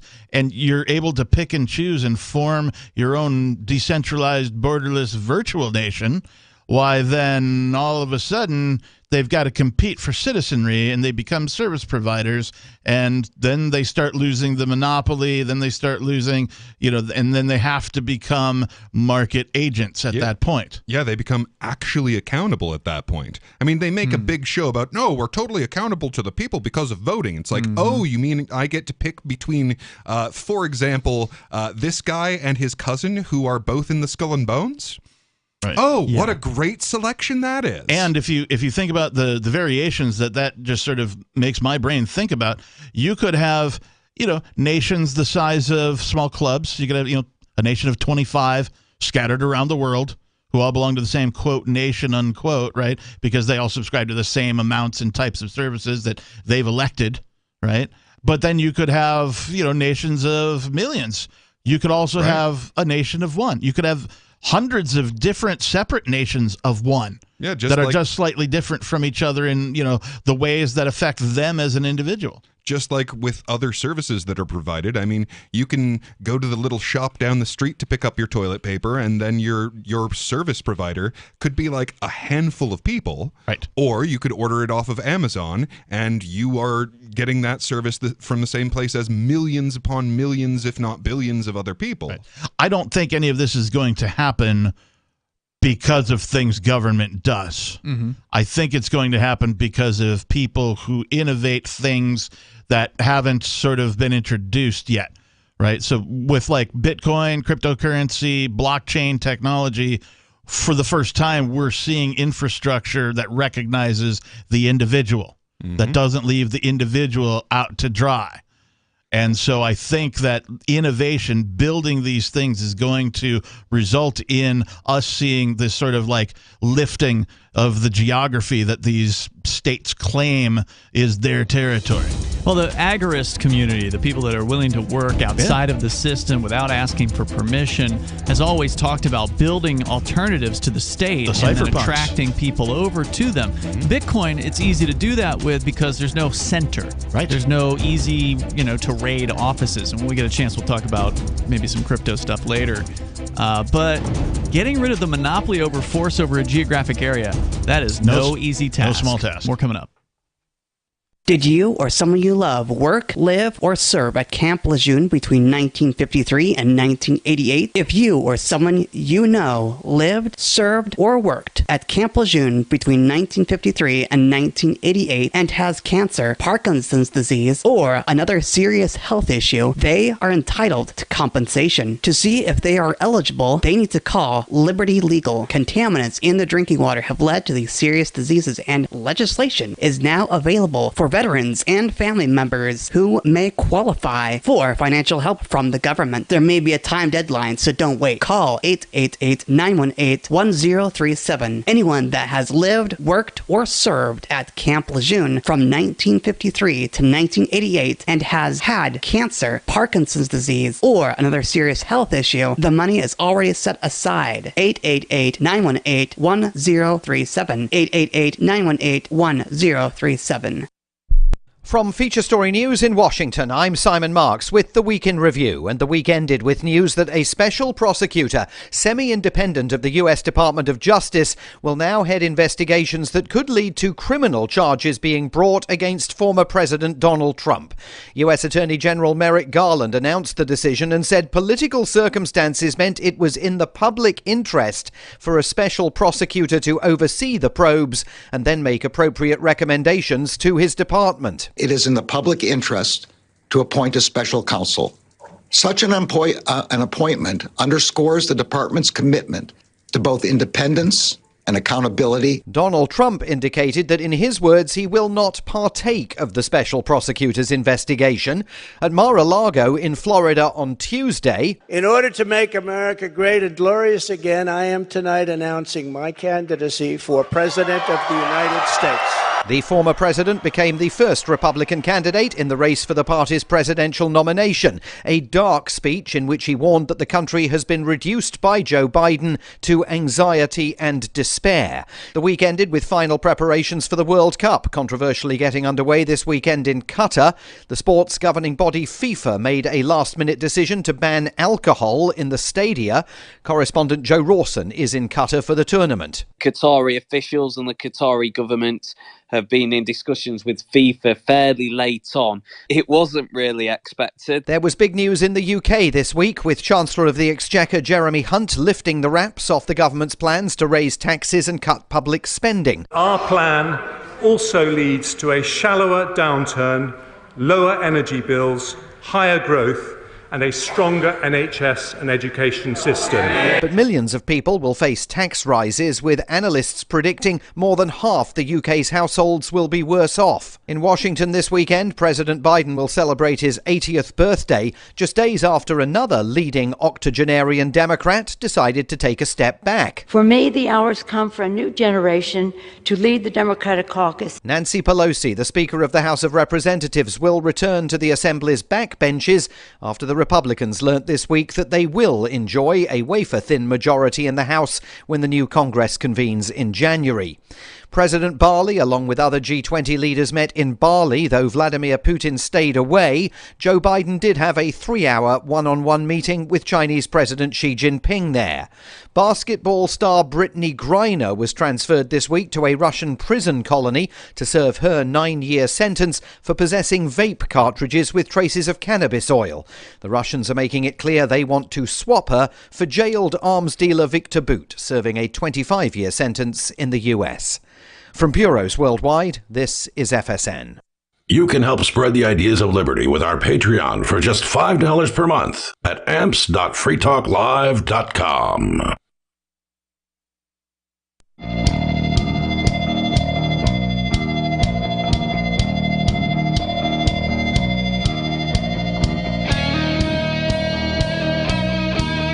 It is Free Talk Live. The phones are open here, and you can join us. We're talking about Chinese police stations being opened up, or already open, in apparently dozens of countries, 30 different countries, according to a report by Safeguard Defenders, a European human rights watchdog. They identified 1 in New York City, 3 in Toronto, and a bunch of them in Europe. With you tonight, it's Ian. Beakless Mountaineer. And the captain. We've been talking about decentralization. It's kind of a theme here tonight, looking at decentralizing guns with 3D printed guns in the first hour. If you want to comment on that, you're still welcome to.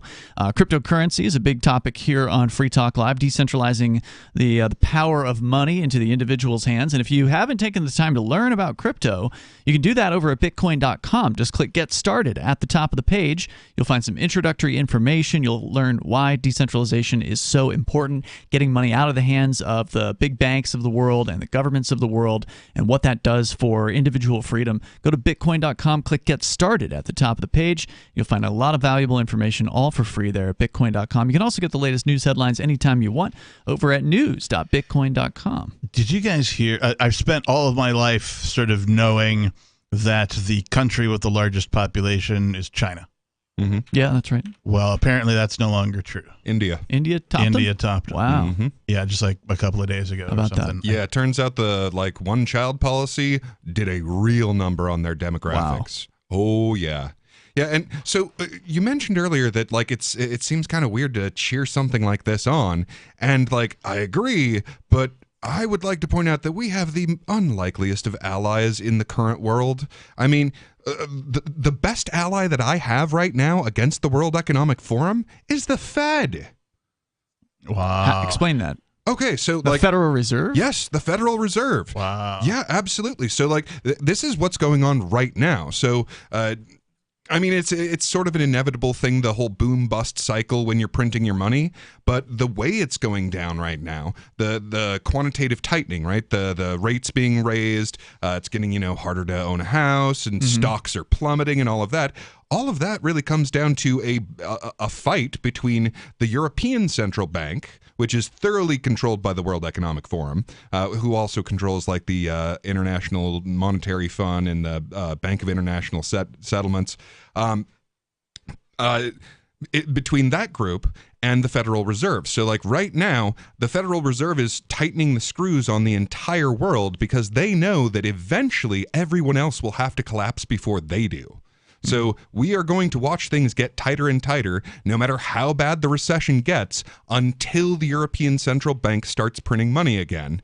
And that's when they cry uncle, and they go, okay, our World Economic Forum plans to remove commercial banking entirely won't work for this generation. Or humanity as a whole, or at least a whole bunch of them, could get together and agree to separate money from state. Oh, wouldn't that be lovely?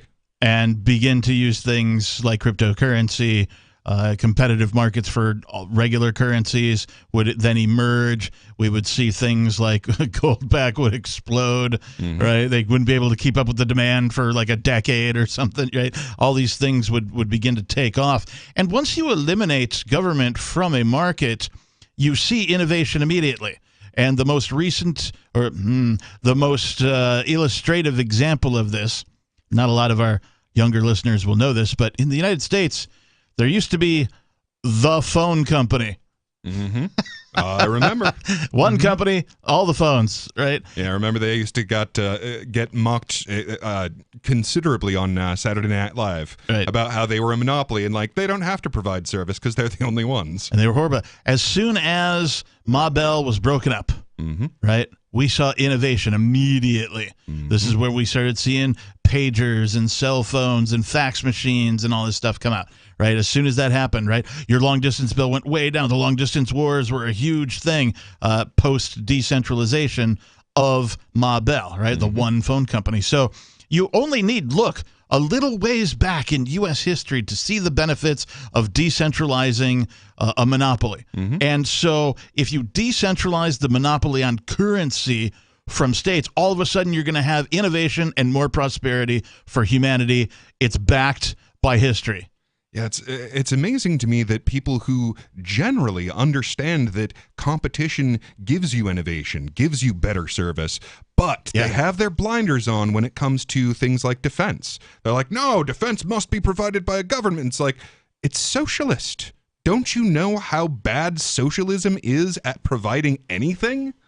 So if you have no competition whatsoever, and there is nothing more socialist than the military, believe me, and of course it's providing terrible service. What do you expect? There's no competition. But they have this weird like blind spot for certain things. Certain things have to be done by a centralized force like money. People most people in general believe in their heart of hearts that you cannot possibly have a money system that isn't a central government issuing it. We already do. Yeah. 10,000 of them or so. Yeah, in spite of the fact that we used to have that throughout the world. Like the reason that you wanted US dollars, prior to like 1913 was that you could trade them for precious metals. Right.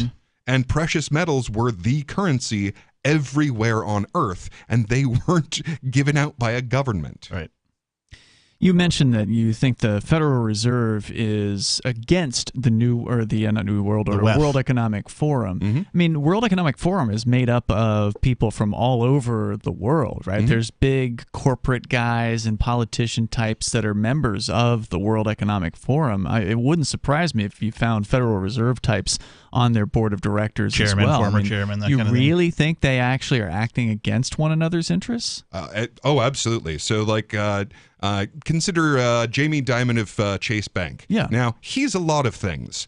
An absolute monster is definitely one of them, but he is a corporatist monster, not a socialist monster. Yeah, he's in it for Jamie Dimon. Exactly. And that's the thing. The World Economic Forum plan for the future involves completely eliminating commercial banks absolutely and entirely from the face of the earth.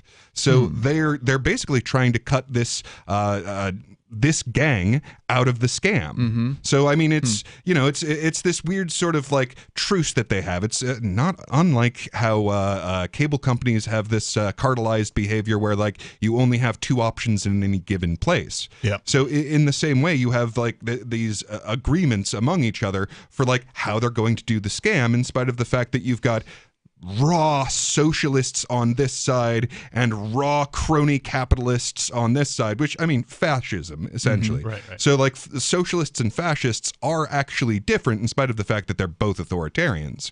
So you've got the World Economic Forum socialists that are in control of the European Central Bank, and you've got the American corporate fascists that are in charge of the Fed.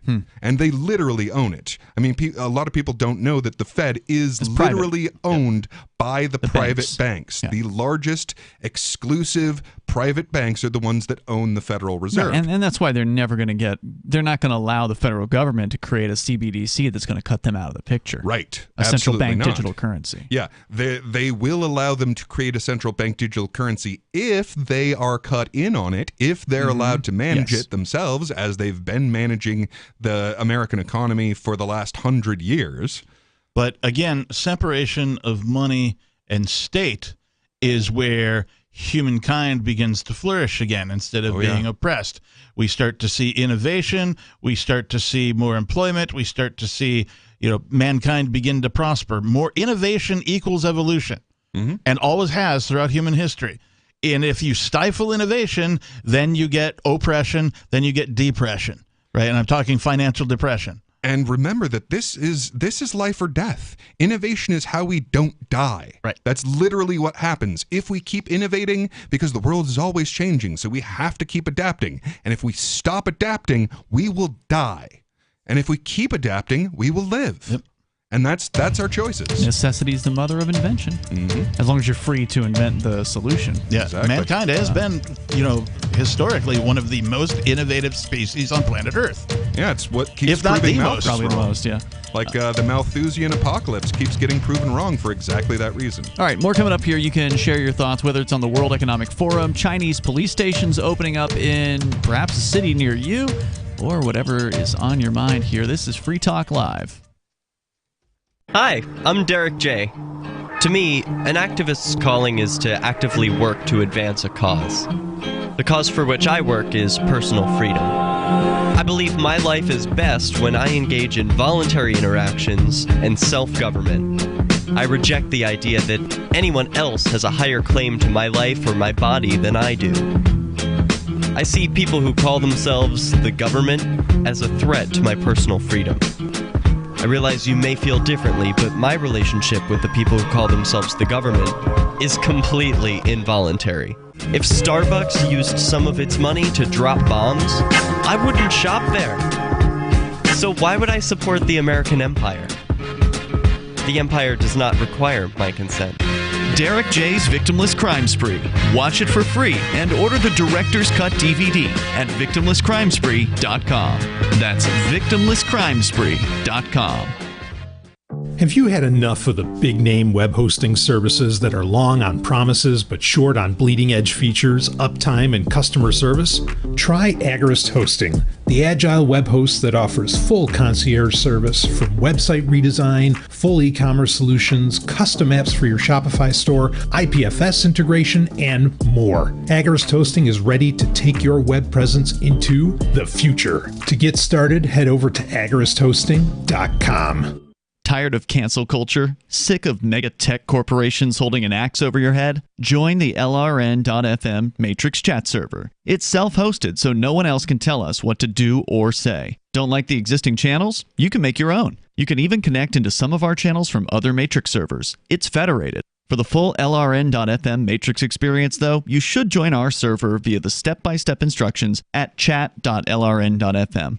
Chat.lrn.fm. On Free Talk Live, we're bringing people to the ideas of liberty every day. From wrestling superstars like Glenn Jacobs. You guys really are having an impact, I believe. Like I said, a lot of where I am now is due to listening to Free Talk Live. You changed my mind on some very important issues years ago. To random people tuning in on the radio. I was kind of stuck in the left-right paradigm. I heard your show by chance on a Saturday night.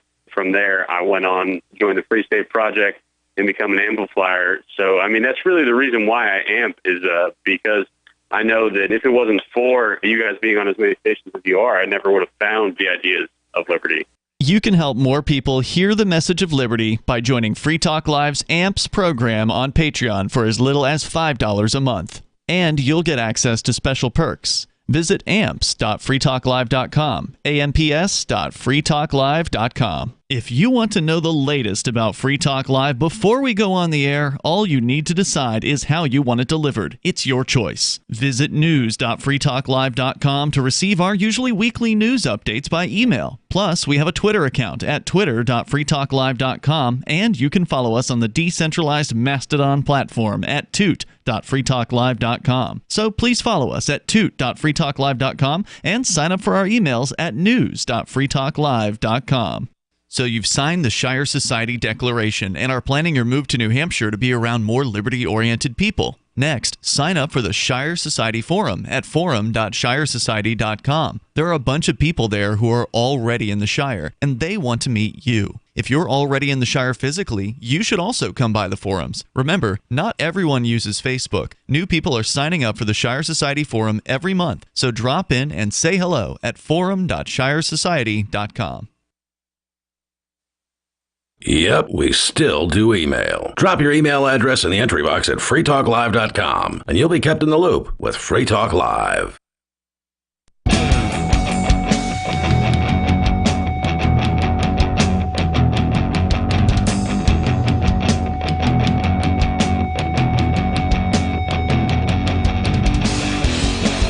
It's Free Talk Live. The phones are open here, and you can join us. The number is 603-283-6160. That's 603-283-6160. Chinese police stations open in cities around the planet, including New York City and Toronto. Here in the studio tonight, it's Ian. Peakless Mountaineer. And the captain. Is this a step in the right direction? We'll get into that a little. I don't think so, but we'll talk about it a little bit more here. But first, we're going to your phone calls and thoughts. Major Payne is on the line here in Michigan. Go ahead, Major. Hey, guys. Yeah, nobody said something that kind of intrigued me. You made the comment about if we're able to keep being inventive and creative, we will survive.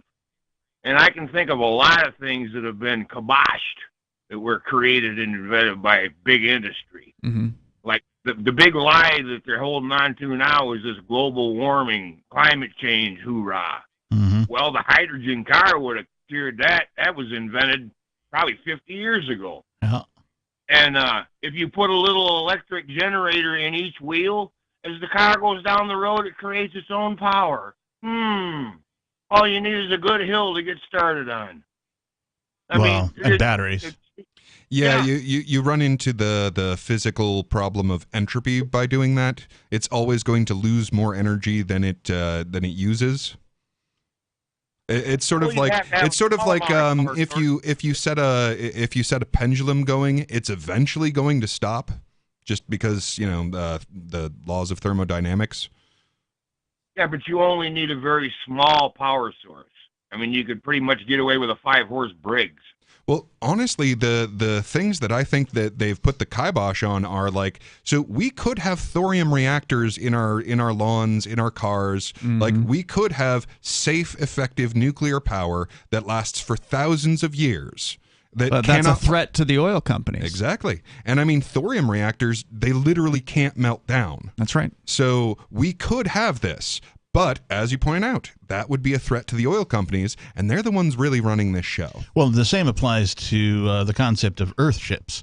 If you're not familiar with these are homes built in the ground, right? Well, built in harmony with nature is how I'm going to say. They have, I think earthship.org is where you can find out more about Michael and his group of people. But they have devised methods of building houses that are completely self-sufficient. They've got their own septic, their own well, they grow their own food, they heat and cool themselves, all without being tied to the grid. So if you can imagine that being allowed, quote unquote, because local zoning laws don't allow you to do this on your own property. I don't care where you live in the United States. They had to fight not only the U.S. government, but the New Mexico government as well, just to get a place for them to experiment with building these houses. That's crazy. There's a documentary film from a decade ago called The Garbage Warrior. I highly recommend it. It's a great watch, but it tells their tale. And in fact, they didn't really even get going until they were trying to invent these things. They proved that their model worked, and they were trying to do it in the U.S. They faced all sort of oppression from the man. Governments wouldn't let them do it. They came in and tried to say, you're a subdivision, and so you must conform, and you must have curbs, and you must have, all these things. All these things. And they're like, no, we're trying to invent here. Yeah. And so it wasn't until they got invited overseas. There was like somewhere that had like a hurricane, it wiped out an entire island and whatever. And so their government invited these people who build the Earth ships, their whole team, over to show them how to build, things that collect their own rainwater and, process their own sewage and like basically save their island. And once a government, and they were like the opposite of the U.S. government. They were like, no, please come in. We will give you resources. We will give you time. We will give you funding, right? Please help us us, save our people. And so it wasn't until that happened and they got a bunch of publicity from it, that then the U.S. government was like, well, okay, I guess we'll have to give you a place where you can build these things. Huh. But imagine if that technology were to catch on, and I call it technology, even though it doesn't seem like it. It is a technology. Imagine if that caught on across the United States, or even across one state for that matter. Well, there goes our homelessness problem. Right. Something so simple. A buddy of mine showed me this little gizmo on the internet. You just basically put two radio speakers together, the magnets, and I'm not quite sure how you wire them, but they create their own damn power, and you can run a light bulb off of it. Oh, by using the opposition on the magnets? Huh? Yeah, it's something to do with reversing the polarities. I'm not quite sure.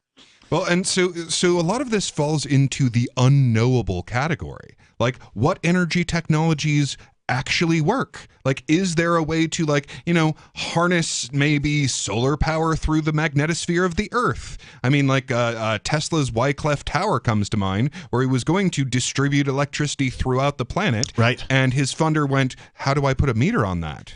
Right. And all of the funding went away, and then they, did everything to sabotage him from even trying to do things like that. But who even knows what technologies that produce energy actually work? Because if you try and make something and you make it effective enough, you will have the Department of Energy showing up at your doorstep. The Men in Black. Thanks for the call tonight, Major. Appreciate it. The number is 603-283-6160. Or maybe it'll be the Chinese police. As we were talking about earlier, the Chinese police are opening up substations, basically, in cities all around the planet. It occurs to me that if they do this, that I could see something akin to the Bloods and the Crips warring with each other, except it's the Chinese police versus whatever the city police that they happen to be in, because something goes horribly awry, insert a Bruckheimer film here, kind of a thing. And so now you've got the Chinese police department versus whatever the local police department is, and everybody else gets caught up in the middle. Yeah, and that's what I'm saying. We could argue that this might be a step towards decentralization, but it doesn't feel like it, because these aren't people who are here to provide services on a consensual basis. Right. Now, they're trying to make it sound like they are. The report from the people that revealed that there's now 54 stations run by the Chinese police in 30 different countries. They're called Safeguard Defenders. They're the folks who wrote the report. They said China has attempted to, quote, combat the growing issue of fraud and telecommunications fraud by Chinese nationals living abroad, running operations that have resulted in 230,000 Chinese nationals being, quote, persuaded to return voluntarily, unquote, over the last year to face criminal prosecution. Now, there's only one way that you can persuade somebody to go back and be prosecuted criminally in communist China, and that is to threaten their family. Right? That's the only reason why somebody who would be safely living a life in some other place in Toronto or New York City or whatever, and the Chinese police come to them and they say, hey, look, we know where your mom lives. Right. And you need to come back, or we're going to put her in a prison cell for the rest of her life. Or your mom's already in prison. And if you want her to get out, then you'll come with us. Right. Yeah, the exact tactics that they use in North Korea to get compliance there. And I see what you're saying, but I would like to point out that even if this isn't actually moving us in the right direction, it is changing the way that people think about government services. Okay. And I think that's why this is actually helpful. Now, there's two sides of most things, right? And the other side of this is definitely the fact that they are preparing us for global integration into essentially modular communism. So they want to make sure that the United States can be part of the same global government as China, as Russia, as India, as everywhere else. Chinese government claimed the stations provide vital services to citizens living abroad. So they are acting as though this is some sort of a service. What vital service are they providing? Oh, they're going to help you with exist? paperwork here. They're going to carry out services that might be traditionally carried out by an overseas embassy. The report argues instead that the stations are actually being used to enhance their overseas law enforcement capabilities and possible violation I was going to say, don't they already law. have embassies? That's the thing that blows my mind about this, is because you get permission to build embassies. This is not the permission to build an embassy. And Right. like, if this doesn't, like, if they don't crack down on this, which, like I say, they might not want to because they're, preparing for global government, right? So they might drag their feet in cracking down on this. But if they do, then that kind of opens the door for people to like, oh, well, my country is declaring a pseudo embassy over here and over here and over here. And that would move us in the direction of having options to which service provider we go to. I want to go back real quick to the separation of money and state, because for the first time in the history of the world, as I understand it, this can be done in a grassroots way. The technology exists. There's 10,000 cryptocurrencies that exist right now. So, and 20,000. 20,000. Okay. So a wide variety of selections to choose from for whatever your need may be. They all have different, features and benefits depending on what you're looking for. You want privacy, you want ease of exchange, whatever. Like, people right now can just begin to exchange with your family, your friends, your neighbors, cryptocurrency instead of government money in as much as you can. And if we get enough people doing that simultaneously, all of a sudden the state just kind of goes away.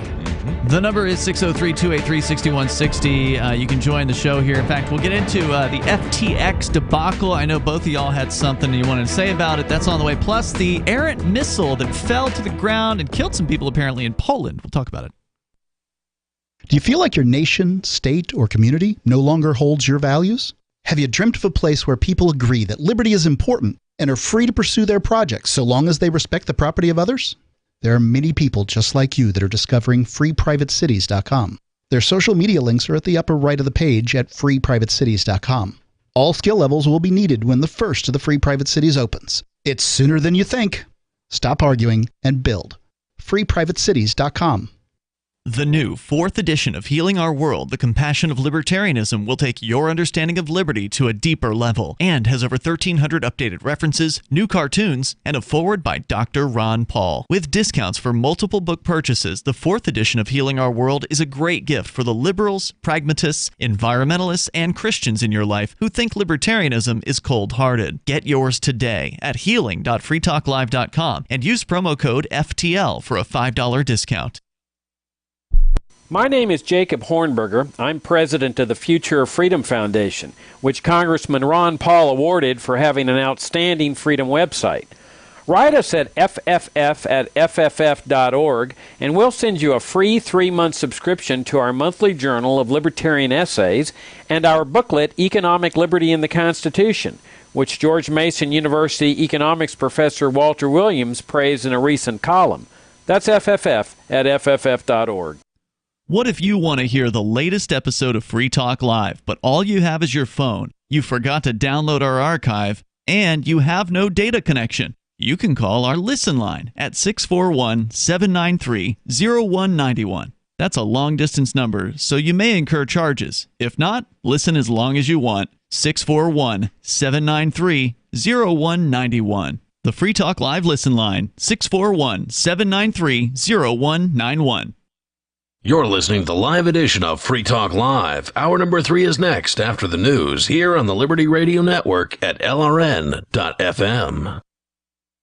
From Feature Story News in Washington, I'm Simon Marks with the Week in Review, and the week ended with news that a special prosecutor, semi-independent of the U.S. Department of Justice, will now head investigations that could lead to criminal charges being brought against former President Donald Trump. U.S. Attorney General Merrick Garland announced the decision and said political circumstances meant it was in the public interest for a special prosecutor to oversee the probes and then make appropriate recommendations to his department. It is in the public interest to appoint a special counsel. Such an appointment underscores the department's commitment to both independence and accountability. Donald Trump indicated that, in his words, he will not partake of the special prosecutor's investigation. At Mar-a-Lago in Florida on Tuesday, in order to make America great and glorious again, I am tonight announcing my candidacy for President of the United States. The former president became the first Republican candidate in the race for the party's presidential nomination, a dark speech in which he warned that the country has been reduced by Joe Biden to anxiety and despair. The week ended with final preparations for the World Cup, controversially getting underway this weekend in Qatar. The sports governing body FIFA made a last-minute decision to ban alcohol in the stadia. Correspondent Joe Rawson is in Qatar for the tournament. Qatari officials and the Qatari government have been in discussions with FIFA fairly late on. It wasn't really expected. There was big news in the UK this week, with Chancellor of the Exchequer Jeremy Hunt lifting the wraps off the government's plans to raise taxes and cut public spending. Our plan also leads to a shallower downturn, lower energy bills, higher growth, and a stronger NHS and education system. But millions of people will face tax rises, with analysts predicting more than half the UK's households will be worse off. In Washington this weekend, President Biden will celebrate his 80th birthday, just days after another leading octogenarian Democrat decided to take a step back. For me, the hour's come for a new generation to lead the Democratic caucus. Nancy Pelosi, the Speaker of the House of Representatives, will return to the Assembly's backbenches after the Republicans learnt this week that they will enjoy a wafer-thin majority in the House when the new Congress convenes in January.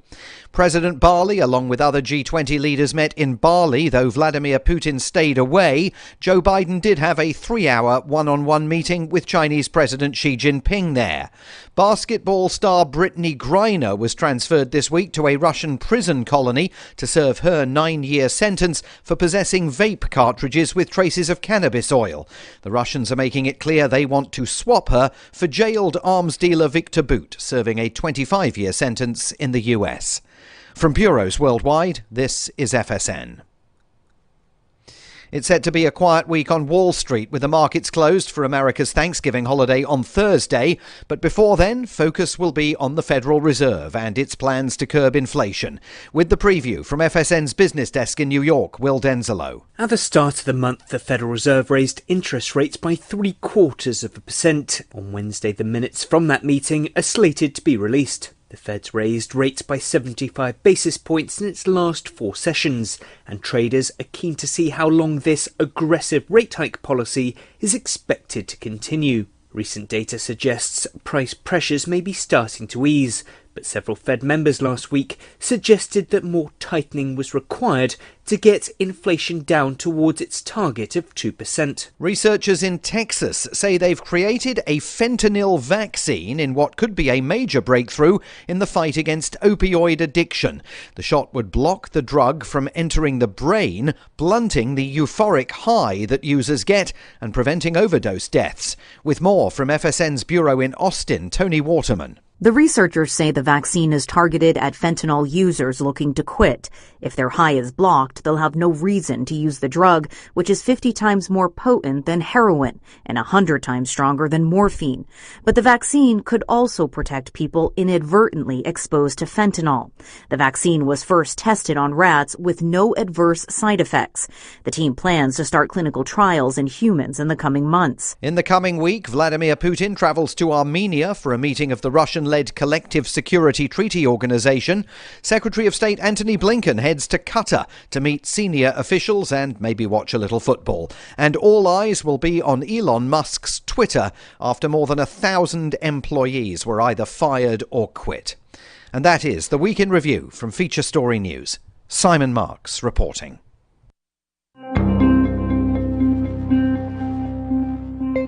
Bewildered paralegal Caitlin Levy says that after returning home from work today, it occurred to her that oddly at no point during her day was she harassed, leered at, or made to feel humiliated or physically threatened. It's weird. Looking back on it, I suddenly realized that not one strange man made a creepy comment at me or an obscene gesture or a sleazy look for like the whole day. How can that be? The 29-year-old told reporters that even at points in her day when she is traditionally almost certain to be made uncomfortable by at least one or two leering male strangers, not a single such instance occurred. I actually got to walk from the train to my office and never once catch some weirdo smiling at me or looking me up and down or slowing down his car to yell some shit out the window at me. I felt weirdly safe or something. This is the Onion News Network.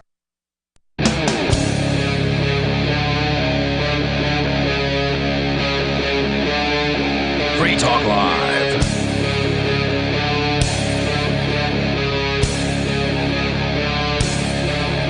It's Free Talk Live. You can join the show. You can bring up whatever you want. We're kicking off the third hour here. The number is 603-283-6160. That's 603-283-6160. Here tonight, it's Ian, Binkless Mountaineer, and the Reverend Captain Kickass. Breaking news, the former President Donald Trump has been restored his account access on Twitter. Wow. And also, finally. And I'm surprised that the dude only has 1.8 million followers there. I thought he left with more than that, but I bet he did. I wonder what happened there. I wonder if the old Twitter admins blew away most of his followership. Would not surprise me one iota. A little on the low side for Donald Trump. But anyway, his account is back, and it does appear to be the previous one. The last tweet from it was January 8th, 2021. So it's the real Donald Trump. What happened today was, or yesterday, I guess, Elon Musk, the new owner of Twitter, put up a poll after making a supposed free speech change on Twitter, announcing a new policy, claiming that their policy would be free speech but not the right to reach, meaning that if he doesn't like what you're saying on Twitter, he will boost you, essentially, make it so that you can still be found, but you have to be sought out. It's called shadow in that banning. Case. Mm-hmm. Correct. So, again, new boss, same as the old boss. Elon Musk is not a true free speech advocate. He's just trying to get people to come to his platform. And what Elon Musk is really good at doing is staying in the news. Yes, and this is one more way he's doing that.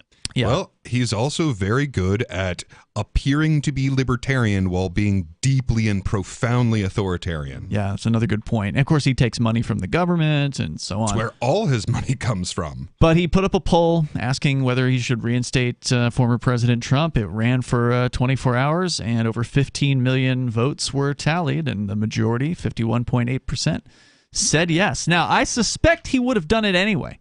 I suspect if the poll said no, he probably would have gone ahead and let Trump back on anyway, just because, he just wants the attention. Yeah, just, okay, well, I was just taking it to, take your temperature. I'm going to do whatever I want because it's my website kind of thing. But in this case, he can just say he was doing what the people wanted. I am not going to be following Mr. Trump, nor do I follow, really any politicians, so... I will say this is the only time I ever expect to vote for Trump is in the Twitter poll. Twitter. I did vote that he should be restored because I may not agree with the man on much, if anything, but I do think he should have the ability to express himself. How many users does Twitter have globally, do we know?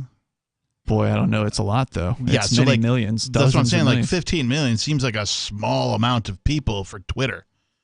Well, considering, there's 300 plus million just in the United States alone. Musk himself, his own profile has 100 million followers. Okay, so I'm actually not that surprised that it's a low number because, as you pointed out, his last tweet was a long time ago. And that's right. I honestly don't know if he's ever going to use Twitter again. I mean, he's announced that he hasn't. He said he's not going to. He's backed Truth Social. Correct, his own website. Yeah, so I'm pretty sure that all the MAGA people are like, nah, we're not going to follow him on Twitter. Why bother? He's not there. Well, if I were Trump, I would link the Mastodon account that he has to his Twitter account and just do what I do on Twitter, which is every time I post to our Free Talk Live social at social.freetalklive.com, it automatically posts to Twitter, but every Twitter post says my full post is on Mastodon and then links to that before the actual content of the tweet. It gives you the teaser and then links you to the thing if you want to read more. And most of them you can see the full tweet because I do try to keep it to Twitter length. Yeah.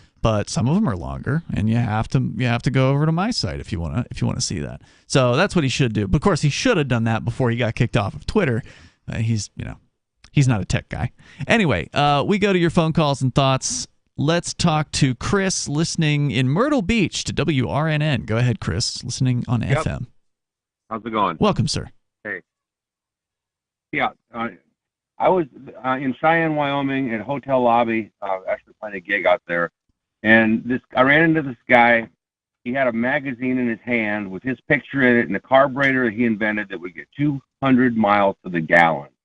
And he said he talked to Chevy, Dodge, Ford, everybody. Nobody would have anything to do with them, and he was on his way. He had a plane ticket. He's on his way to Germany because they wanted to talk to him over in Europe. And I never heard anything else about this guy.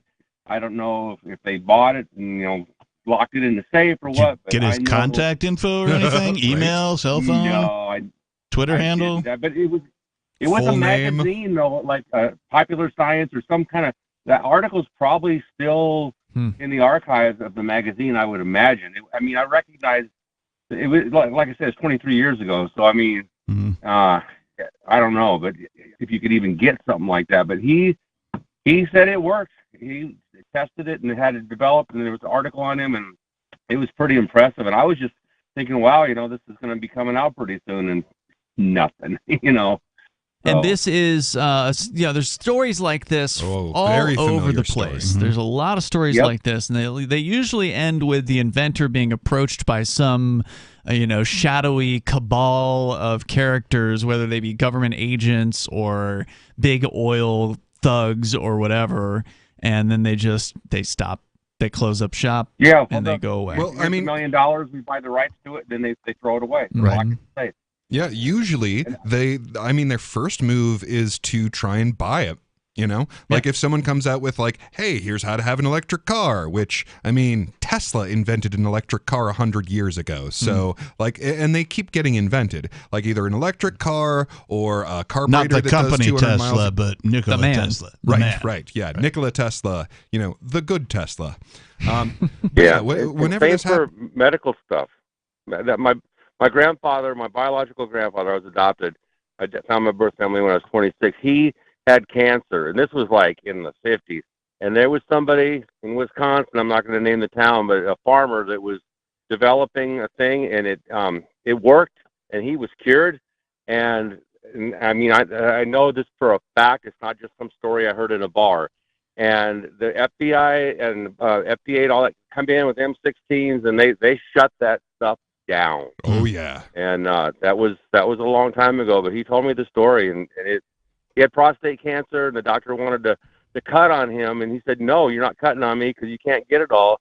And he started taking this stuff, and usually the white blood count or white count goes down.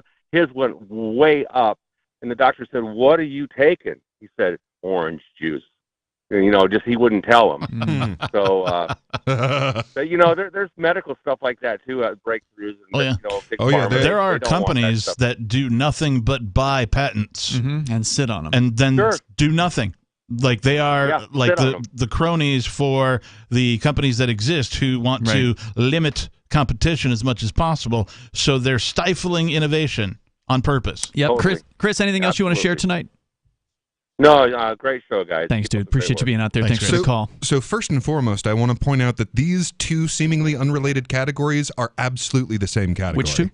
Medicine and energy. Okay. Like these are both oil company cash cows. So like for the same reason that like you don't want something that cures cancer because they make a boatload of money treating cancer, and they continuously have petrochemicals that make up all of the medicines. So this is an oil company gig. So, for example, a lot of medicines are made from some of the byproducts of oil. Almost all of them are synthesized from oil byproducts. And another great example of this was Wilhelm Reich, who came out with orgone. And like whether or not his technology works, he did end up getting pinched by the FDA because he was saying, "Hey, this like helps you medically," and he died in prison under mysterious circumstances. Which that's the thing. Like they will first try and approach you and like try and bribe you, then they'll try and threaten you, and then they'll kill you. The number, if you want to join us here, it's 603-283-6160. That's 603-283-6160. On the way here tonight, we got the FTX debacle that it continues to be what they're calling a contagion. Different companies going down in flames after FTX is revealed to have been involved with them in some way, or they were involved with FTX. We could talk about it because I know both of you guys wanted to discuss that, and the Polish missile crisis on the way. It's Free Talk Live. Did you or someone you love work, live, or serve at Camp Lejeune between 1953 and 1988? If you or someone you know lived, served, or worked at Camp Lejeune between 1953 and 1988 and has cancer, Parkinson's disease, or another serious health issue, they are entitled to compensation. To see if they are eligible, they need to call Liberty Legal. Contaminants in the drinking water have led to these serious diseases, and legislation is now available for veterans and family members who may qualify for financial help from the government. There may be a time deadline, so don't wait. Call 888-918-1037. Anyone that has lived, worked, or served at Camp Lejeune from 1953 to 1988 and has had cancer, Parkinson's disease, or another serious health issue, the money is already set aside. 888-918-1037. 888-918-1037. Gold and silver. You can own the most stable assets in recorded history with BullionMax.com. Buy direct from BullionMax.com without talking to a salesperson, and your precious metals shipped fully insured directly to your home. Free Talk Live can get you their silver starter kit at employee pricing. Just go to BullionMax.com/FTL. It includes 5 ounces of the most desirable silver products plus a free gold bag. This offer is limited to 1 per household, so get yours now. Go to BullionMax.com/FTL. I'm a little obsessed with My Magic Mud. Several years ago, I met Jessica Armand, the founder and CEO of My Magic Mud, and I didn't even know my teeth were coffee stained. A week's worth of use convinced me, and now I use it every 3 or 4 days. It's clinically proven to whiten teeth, and I think it cleans better too. My Magic Mud's available at most local health food stores, Sprouts, Natural Grocers, CVS, Walmart's Natural Beauty Aisle, but I can get it for you for 20% off with coupon code FTL20 at MyMagicMud.com. FTL20, MyMagicMud.com. The Free State Project has reached its goal of 20,000 liberty lovers who've pledged to move to New Hampshire and get active to achieve liberty in our lifetime. Perhaps you're trying to figure out what part of New Hampshire should be your destination. If so, consider Keene. You'll find more than 150 reasons to move to Keene at move.freekeene.com. Keene is famous for its historic, publicity-generating activism, as well as being the liberty media capital of the world. It's home to freekeene.com, New Hampshire's destination for liberty activism, news, and opinion. For years, we've been compiling over 150 reasons to move to Keene at move.freekeene.com, where you'll learn about some of what's happening here and what makes Keene a great place to live. If you love liberty, you'll probably enjoy anywhere you end up in the Shire. But do your due diligence first. Please visit move.freekeene.com for the full list of over 150 reasons to move to Keene. That's move.freekeene.com. Tired of cancel culture? Sick of mega tech corporations holding an axe over your head? Join the LRN.FM Matrix chat server. It's self-hosted, so no one else can tell us what to do or say. Don't like the existing channels? You can make your own. You can even connect into some of our channels from other Matrix servers. It's federated. For the full LRN.FM Matrix experience, though, you should join our server via the step-by-step instructions at chat.lrn.fm. Chat.lrn.fm. There are basically 2 types of advertising, direct response and branding. Radio's great for direct response with its low cost to listener ratio, but audio can't be beat for branding, which is a longer-term endeavor. You want to be the first thing that someone thinks of when they think about your product or service. If you have a local business that you want kept top of mind in your community, call the station. If you need national reach, Free Talk Live's got around 200 radio stations, millions of monthly listening sessions, can suit all budgets, and if we don't think we're right for you, we'll tell you. Email me, mark@freetalklive.com. Got Telegram? You can follow our channel there and discuss show prep with other listeners at telegram.freetalklive.com.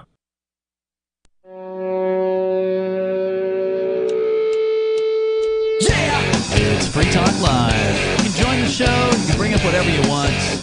The number for you is 603-283-6160. That's 603-283-6160. Ian, Peakless Mountaineer, and Captain Kickass here in the studio tonight. Present. Also coming up at about an hour from now, 10:30 Eastern Time, Beard Talk Live is back for episode 14. 14. Over at our video streaming platform. So follow us on Odyssey. That's the best place to go, at video.com/. watch.freetalklive.com, and you'll find the actual stream at watch.freetalklive.com if you want to bookmark that for 10:30 Eastern Time tonight. No FCC getting in the way of what you guys have the freedom to express. That's right. On the air at that time. Phones will be open as usual as well. And so enjoy the show with Beard Talk Live starting tonight at 10:30 Eastern.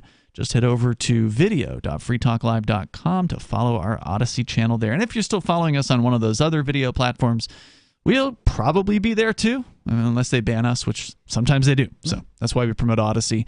Video.freetalklive.com. Peakless, you wanted to discuss this missile situation. It was earlier this week that there were breathless headlines that Russian missiles, or a Russian missile or two or something, had dropped into Poland, right on the other side of the Ukrainian border.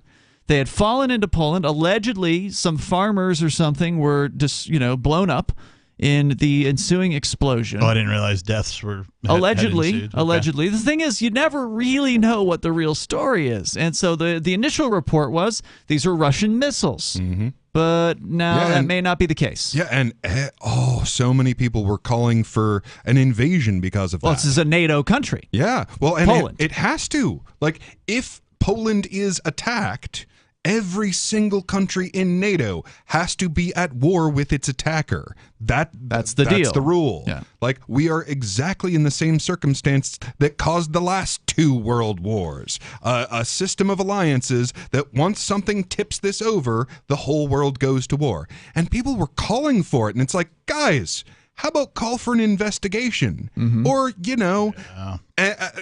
maybe have a sense of self-preservation and don't call for nuclear war. Well, they've been calling for war with Russia since before this has been happening. This has been the sort of the pro-Ukraine, quote-unquote, side has been, rattling the saber for months.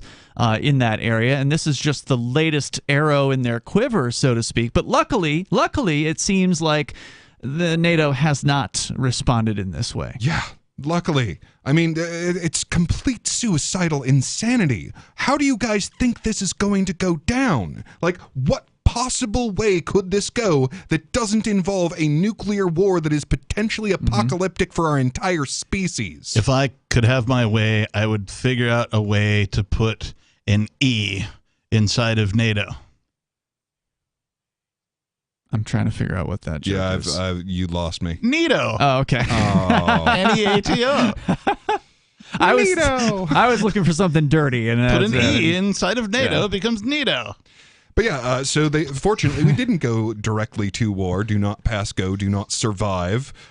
We actually held off for a second, and it turns out, oh no, it was the Ukrainians. At least officially, this seems to be the story. I mean, who can tell? The fog of war is a real thing. Like, you're not going to get good information out about a war because there are so many incentives to deceive each other. Sure. So where did the correction come from? Right? Was it the Russians who pointed that out, or did NATO Ukraine actually admit to it? Well, the Russians claimed from the beginning that it wasn't them, but of course they would. Right. I mean, like, for one thing, they're not that suicidal.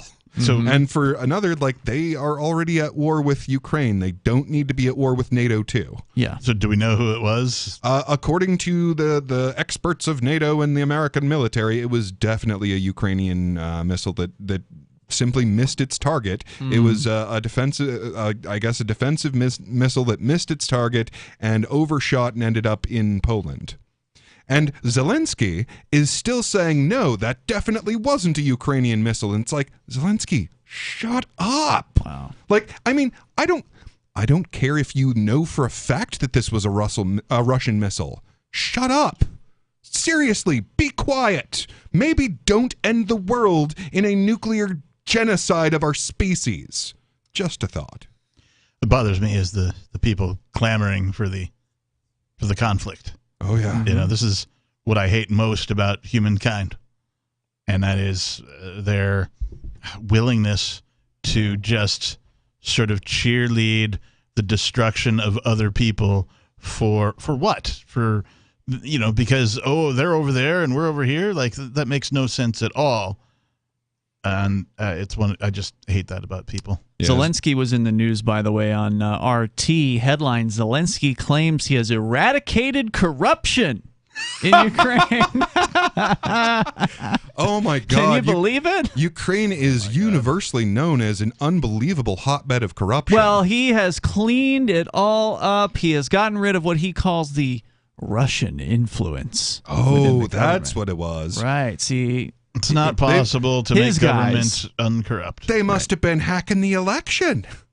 Corruption is a thing of the past in Ukraine, and all Russian influences have left or been chased out, according to Vladimir Zelensky, telling an audience at the Bloomberg New Economy Forum on Thursday. He provided no evidence to support his assertions. Only last year, Transparency International's Corruption Perceptions Index ranked the country the second most corrupt in all of Europe.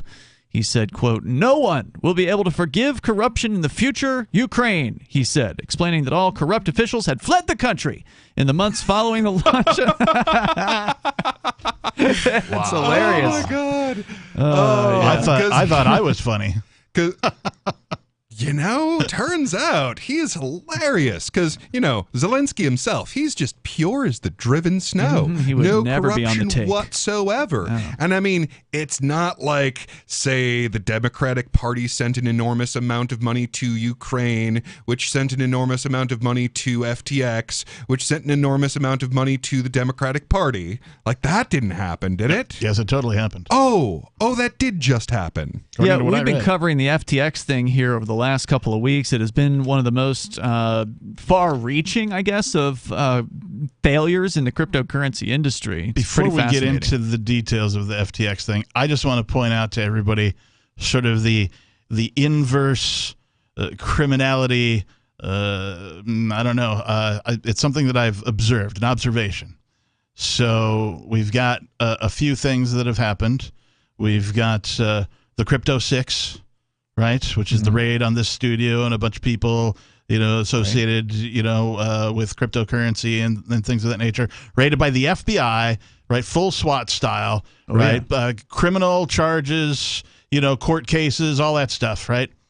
We've got the Odyssey bit, the SEC library, going SEC after Odyssey and ultimately winning, or going after library, right, and ultimately winning the case. And, the SEC did. The SEC won that case, and that kind of a thing. And then we have FTX. Now, why is there no SWAT team raid on SBF? Well, he's in the Bahamas, number one. Yeah, because they respect international boundaries. But number two, he's given millions of dollars to the establishment, so he's going to get a pass.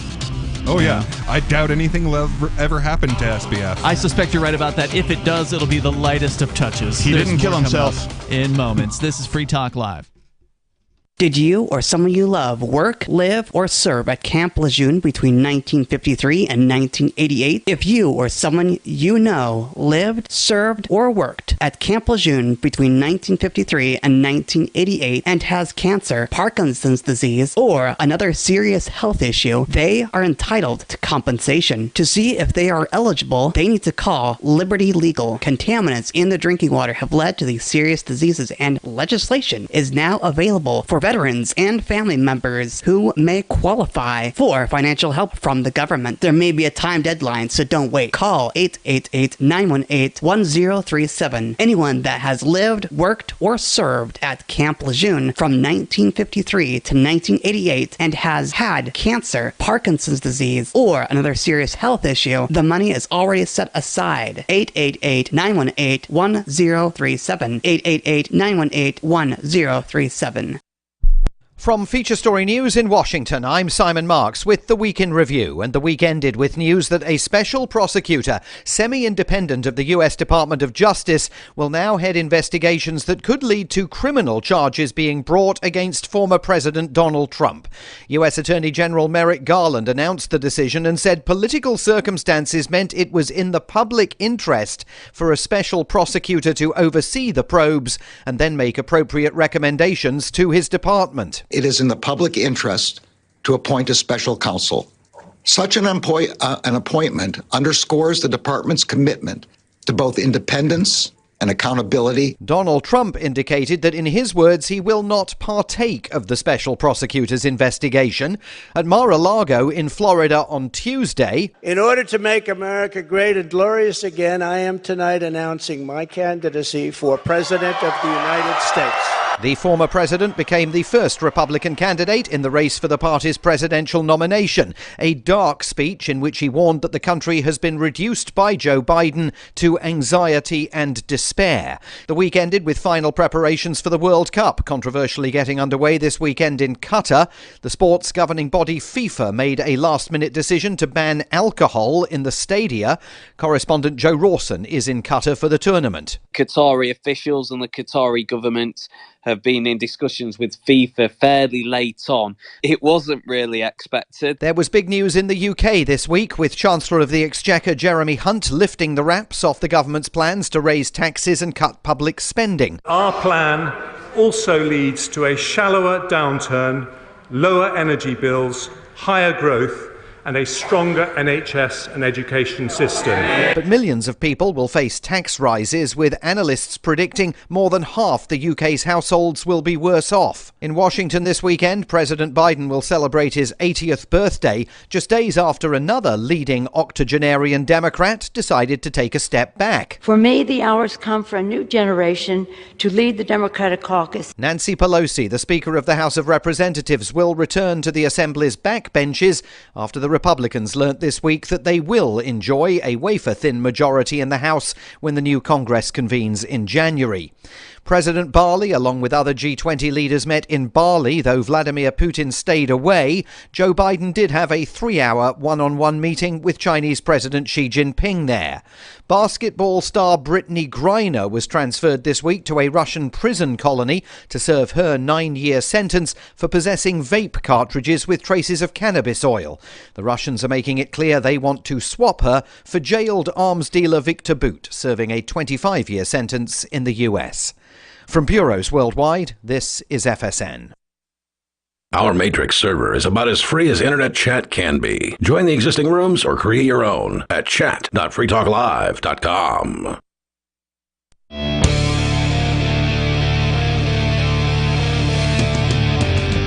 It's Free Talk Live, and the phones are open here. You can join the show, bring up whatever you want. The number is 603-283-6160. That's 603-283-6160. You can join us online anytime you want over at freetalklive.com. We have our own chat server. It's open. It is self-hosted. It's what they call federated, so it's connected to other what they call matrix servers all around the planet. And you can join it by going to chat.freetalklive.com. You get the step-by-step instructions on how to get connected. There's some hoop jumping to get involved. You got to install a client and then set it up the correct way. But once you get in, you're good to go, and it's super easy to use. So head over to chat.freetalklive.com. You can create your own rooms there, by the way. The bulk of the rooms on our Matrix server, like probably 80+% of them, are created by listeners like you. Some of them are pretty crazy. Some of them, I don't know what's going on in them. I haven't even looked in most of them just because there's so many of them. So you can create whatever room you want. It can be private. It can be public. It can be encrypted. It can be unencrypted. You set the rules. You get to moderate it how you want to or not. You decide. Instead of some wealthy billionaire doing it all. Great point. Yes. Or shadow banning what he doesn't like. Correct. So get on over there to chat.freetalklive.com. Sarah's on the line in New Mexico. We'll talk more about this FTX, the latest on that. But for Sarah, you're on Free Talk Live. Oh, yes. We got a free tablet. It's a, no, it's you a didn't. free computer. Is it a spiral notebook or a tear-off? Is it legal? Well, it's a computer, like a half-size computer. A tablet computer. You mean a tablet computer? I was thinking of a writing tablet. Yeah, no, but Richard got it, so if... Whoa, hold on, Sarah. Is this in addition to the cell phone that Richard already got? Because you had told us some number of weeks ago that Richard now has a cell phone. It's your first time ever having internet access. Yeah, but you have to pay for that. I think he pays like $70 per month, but this tablet is with some kind of a federal government program. Okay, so this is in addition to the cell phone. I'm just trying to make sure I understand so this. You got a stolen tablet, not a free tablet. Well, I mean, it's more like a communist tablet. A communist tablet? That's fair. Well, I mean, socialist tablet, so that people that are on Medicaid that have kind of like lower income, they get these free tablets because they cannot afford to buy a tablet. It's not free, Right, Sarah. right. There's no such thing as a free tablet. Well, it's free to her. It's stolen by someone else. That doesn't mean well, free. the money was stolen. Exactly. The money was stolen that through taxes that was used to pay for the tablet that was then given to Sarah for free. Yeah. She didn't have to pay for it. Not me. Right. I She didn't get it. outsourced the Richard got extortion it. for a tablet. Richard got it, but he got it for free, right? No, because he worked all his life and paid taxes. You know, That's he a was fair jail perspective guard, on he was this. in I the mean, military. he why did is that pay free when he taxes, paid into so it? he paid for it technically from that perspective. Okay, my getting mugged doesn't mean that someone mugging someone else and then giving me the proceeds is a good thing. Well, but money's You worked all fungible. your life. If you're old, if you're 71 years old, and somebody gave you a tablet because you don't make as much money, do you want people to treat you like a crook? That's how you're treating Richard. Now, I would not treat Richard in that way personally. Now, maybe Peakless Mountaineer and I disagree on this. I think she's got a point here, Peakless, and that is that this man paid taxes for his whole life. He's 70-something years old, and 71. damn it, if he can get a free tablet out of this deal, I don't see why he shouldn't be able to get a damn tablet. Okay, so being a victim of a crime doesn't mean that you should turn around and support that crime being done to other people. Yeah, I get what you're saying, but if the government cuts you a check at the end of the year and you cash that check, you're not committing a crime. It's tricky, honestly. You could say, hey, I paid into this scam and now I'm getting a little bit of money back pay out. into this scam. You did. You were robbed. Okay. There's a difference. They will rob you, no doubt about it. But in a lot of cases, you cut the check for the robbery, right? Like you're playing some sort of a role in handing over the funds. Okay. Right. So if a mugger puts a gun to my head, takes my wallet, walks 10 feet in front of me, puts a gun to someone else's head, takes their wallet, and then hands me their wallet, it's my job to hand that wallet back to the person. Agreed. But if he hands you a $100 bill back, what do you do? Well, okay. If your wallet had $300 in it, are you comfortable? Is it okay to accept what you know to be stolen goods? if it's your own money, no, it's totally fine. If to it's your accept own that. money, sure. But you can't tell. You don't know what the serial numbers were on the $100 bill in your wallet. Well, and so that's the thing. If even a portion of this is someone else's property, it is unethical to accept it. So you would turn it down? Yeah. Even so, like, though- okay, say mugger mugs me for $50, mugs you for $50, buys a $100 thingy, a tablet or whatever, and gives it to me. That's wrong. Well, what about collecting unemployment then? Like a guy works a job, he's getting stolen from every check that he gets. This money's supposedly going into unemployment insurance or whatever they're calling it. And then the company goes under and he's going to file to collect unemployment. Is that taking stolen money? Yes. Even though it was taken from you in the first place? I don't have a problem with somebody collecting unemployment in that particular instance. So here's the thing. They didn't take your money and put it aside. That's not how this works. They took your money, gave part of it to someone else. Yes. And now they're taking other people's money and giving part of it to you. But it doesn't do any good to leave it in their hands. Like, if you can get some money back from the state, I don't think there's anything wrong with doing it, as long as you're not taking more, for instance, than you gave. So you gave the example of the robber taking $50 from you and then $50 from somebody else and then giving you a $100 tablet. Obviously, that's not going to happen with the government. That never happens with them. They don't give more than they take, or even the equivalent amount that they take. No, I'm sure what they'd do is they'd take $50 from you, take $50 from me, buy me a $20 thing, and hand that to me and say, see how we're providing for you? That's exactly what they would do. And in the case of Richard, he's worked for his whole life and paid God knows how many tens of thousands of dollars into the federal government, and he gets a tablet out of the deal. I mean, I'm not going to jump down the dude's throat over this.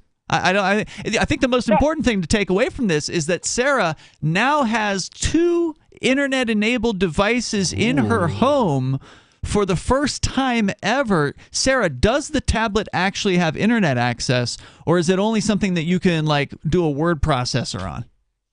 Well, the thing is, I could get one of these tablets myself, and No, that didn't answer my question, though. My question was, not even remotely does what you it have internet access? I think so. We're stuck on the password, and we have to get over this. Try 1, 2, 3, 4. Or password. Or password. Or password 1, 2, 3. We gotta figure this out, and then once we get it out, I think we got emails, we got internet, all that. We're gonna. You better be careful, Sarah. I just want to warn you. This could open up a whole new world of information to you. You may start questioning your beliefs. I would love for Sarah to get on the internet and travel down some rabbit holes. The first place you should go is freetalklive.com. That way you can actually listen to the damn show. Thanks for the call. The number here tonight, 603-283-6160. This woman claims she's never been on the internet before like the last 2 months. Impossible. It's amazing, isn't it? But that's what she says. So FTX, Captain, you said these allegations about FTX, you haven't mentioned this on the air, but they apparently were brought about as many as 3 years ago against this company, and I didn't even know they existed 3 years ago. If so, they must have been brand new, because I think they only really hit the scene within the last 2 or 3 years. It's an amazing story. This guy's been called the new Warren Buffett, and the new this and the new that. Sam Bankman. Yeah. Mm-hmm. Mr. Bankman Fraud has been called all these wonderful things. He's got this incredible reputation. He's just the best. He's which so is why, altruistic. Yeah, which is why all of these all these companies got into bed with him, and now there's this so-called contagion effect because they didn't do their research. And he took him for a ride. Oh, yeah. So from Bitcoin.com, one of my favorite authors, Jamie Redman. Yeah. He reports that this is not FTX and Alameda Research's first rodeo with the U.S. court system and financial investigations.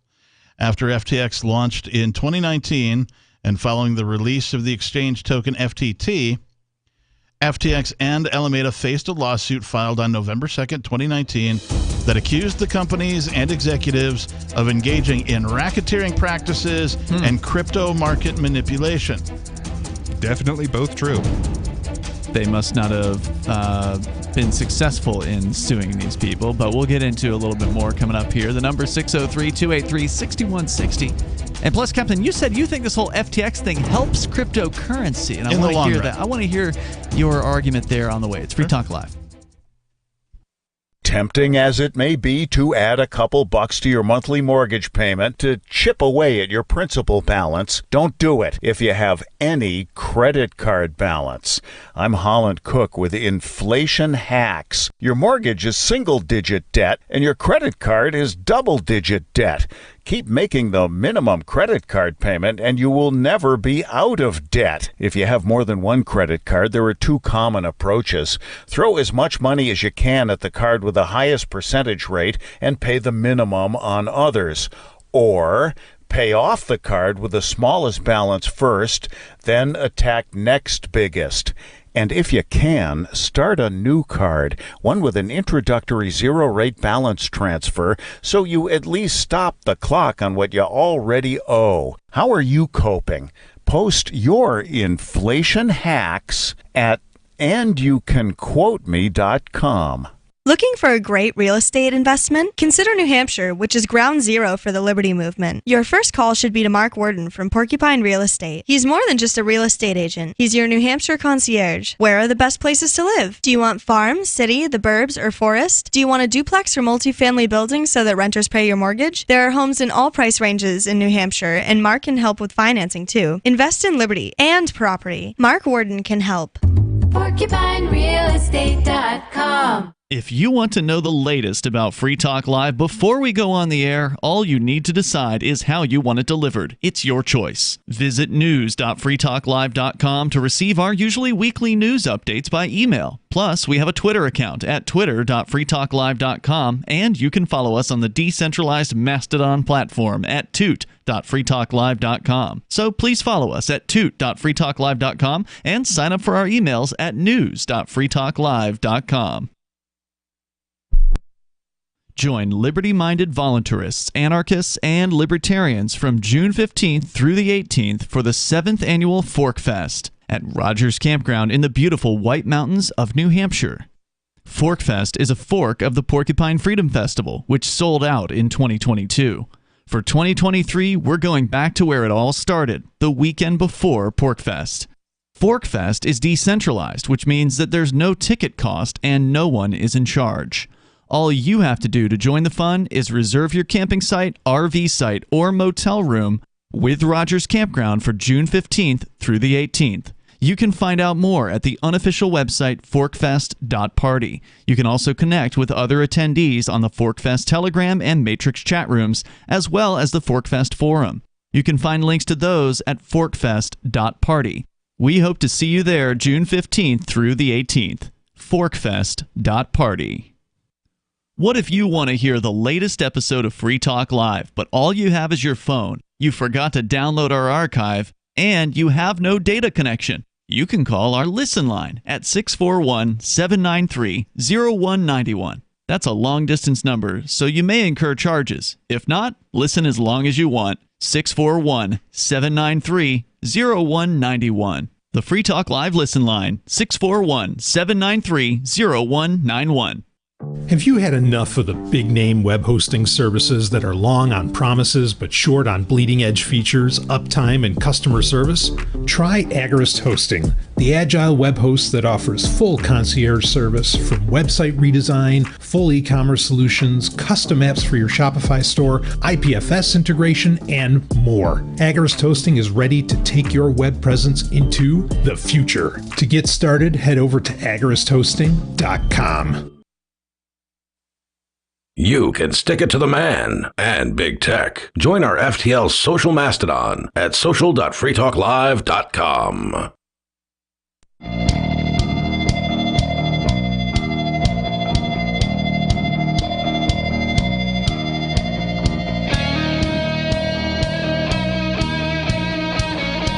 It's Free Talk Live. Phones are open here in the remaining moments of this radio show version of Free Talk Live. But coming up, Beard Talk Live is on the way at 10:30 Eastern Time. You can watch it at watch.freetalklive.com. If you're not already subscribed to our Odyssey channel, you can do that at video.freetalklive.com. The difference being video.freetalklive.com takes you to the channel where you can see all the videos, and watch.freetalklive.com takes you right to where the live streamed video is going to be tonight at 10:30 Eastern at watch.freetalklive.com. And that'll be with these guys, Peakless Mountaineer, Captain Kickass, and I believe Nobody will also be attending tonight. The three wise beards. Indeed. Let's go to your phone calls and thoughts, and then, Captain, you're going to give us an update on FTX and why you think that this whole debacle is going to help cryptocurrency in the long run. But first, we have David on the line listening to KINA in Salina, Kansas. Go ahead, David. Well, hey, thanks for taking my call. I always love your show. Thank you. You know, I'm real excited to hear what the captain has to say about FTX, because in my mind, I'm thinking this whole thing is a ruse. I think the whole thing is a ruse. I think what they did is they dumped a bunch of FTT to make it look like the company is going down, that cryptocurrency is bad, and it's going to require the federal government now to come in and either regulate or ban cryptocurrency. It is awful suspicious that the guy calling for regulation gives them a reason to regulate. And I mean, this whole thing seems to have been sparked off when their actual assets leaked. So that could easily have been intentional. Yes, I think it is intentional. You know, I think when you've got, especially when they mention someone as high profile in social media and in the popular world as Tom Brady as a victim of FTX. I mean, come on. Tom Brady is not a victim of anything. Yeah, he is a dearly beloved figure. He does not go into anything without knowing exactly what is happening. Oh, yeah.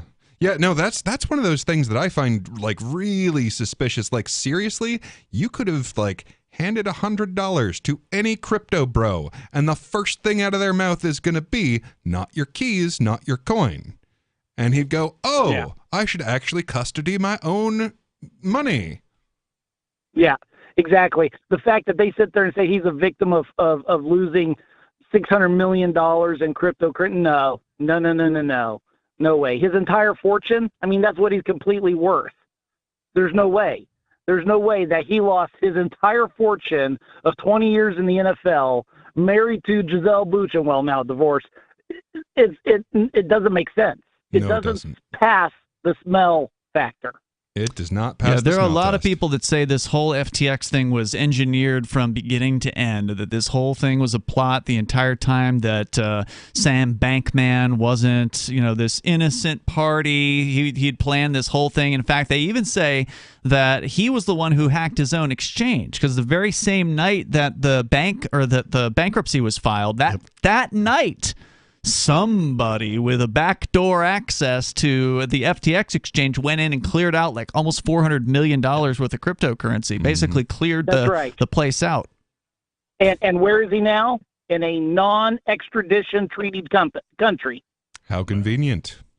So yeah, exactly. How convenient. I don't necessarily disagree with, any of what's said there. I do find it suspicious myself, all of these things. I also find it odd that these people, these prominent people, football stars and such, and investors would put as much money as they did into this thing, knowing that the reason that Sam Bankman-Fried was in the position he was in was because he took out loans against his own token.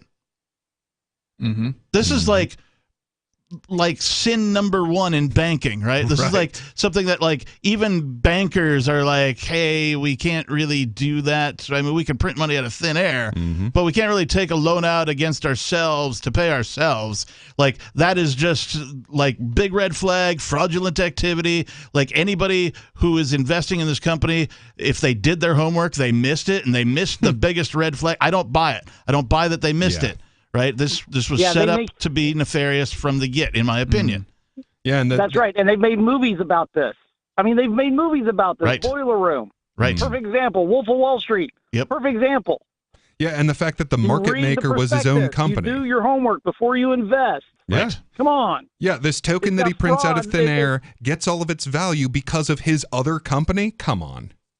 Yeah, it's got. To me, it's got con job, inside job, so that the federal government can swoop in and say, see, these cryptocurrencies are bad. We're now going to ban them in the United States, just like they did with the Silk Road. I think they're going to have a tough time banning them because they'll be opposed on freedom of speech grounds, and I think that ultimately it will be overturned if they do try to ban them. But what you will see them do is try to control as much as they can the central points, which are the exchanges. I don't think they'll ever regulate cryptocurrency, because then people will know the rules and then they'll invest because they want to play the game now that it's safe. So I don't think that we will ever see cryptocurrency regulation actually happen. The only thing they can regulate is the exchanges. David, anything else you want to share tonight? But I hope. Yeah.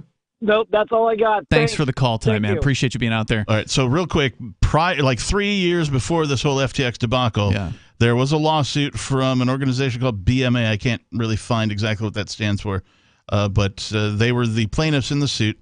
The lawsuit accused SBF, FTX, Alameda, and associate executives of, if you've heard this before, just allow me to keep going.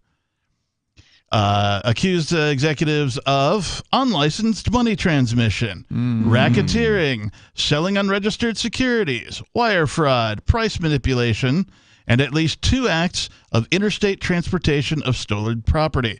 BMA's lawyer said that each one of the defendants were liable jointly, severally, and in the amount of triple of BMA's losses, which is more than $41 million. So what happened in the suit? I don't really know. Okay. See, Ian, you need to up your game so that you can get accused of price manipulation. Well, they're still there, obviously. The FTX people were after this suit. Again, it was 3 years ago. But, Captain, you said you think that ultimately all this controversy is going to help cryptocurrency, and I definitely want to have you get that out. So we learned from the past that people seldom learn from the past. Right. We've seen this before. Sure, there have been exchange failures. Mt. Gox, yep, right? Was that the first? Like that was a horrible thing to happen to cryptocurrency when it went down. Yep, right. But in the end, it was a benefit to the crypto community because of all of the lessons learned.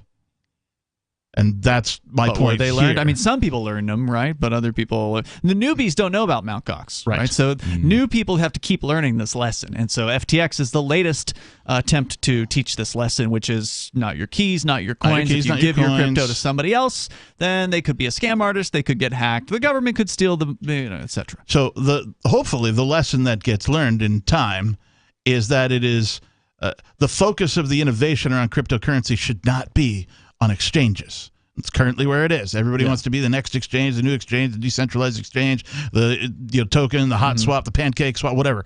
Everybody wants to be instead be the bank. What do you mean? Right? Cryptocurrency has the ability to deliver all of the services that banks currently provide in your pocket. That's decentralized finance. I mean, that's what they're doing with DeFi, as they call it. And I think that is the benefit of what's happening to FTX, is that it is putting a new emphasis on decentralization and getting funds out of centralized finance, and central exchanges are centralized finance, and if you got to do an exchange, try using something like Thorchain, for instance, which is a true decentralized exchange where you do not give custody to some other entity that you don't know. It's all, contractual, smart contracts based. There's still risks, right? There's still what they call DeFi risks. There could be a bug in the platform or something like that. But it's a much more interesting perspective because there's self-custody is a thing with DeFi.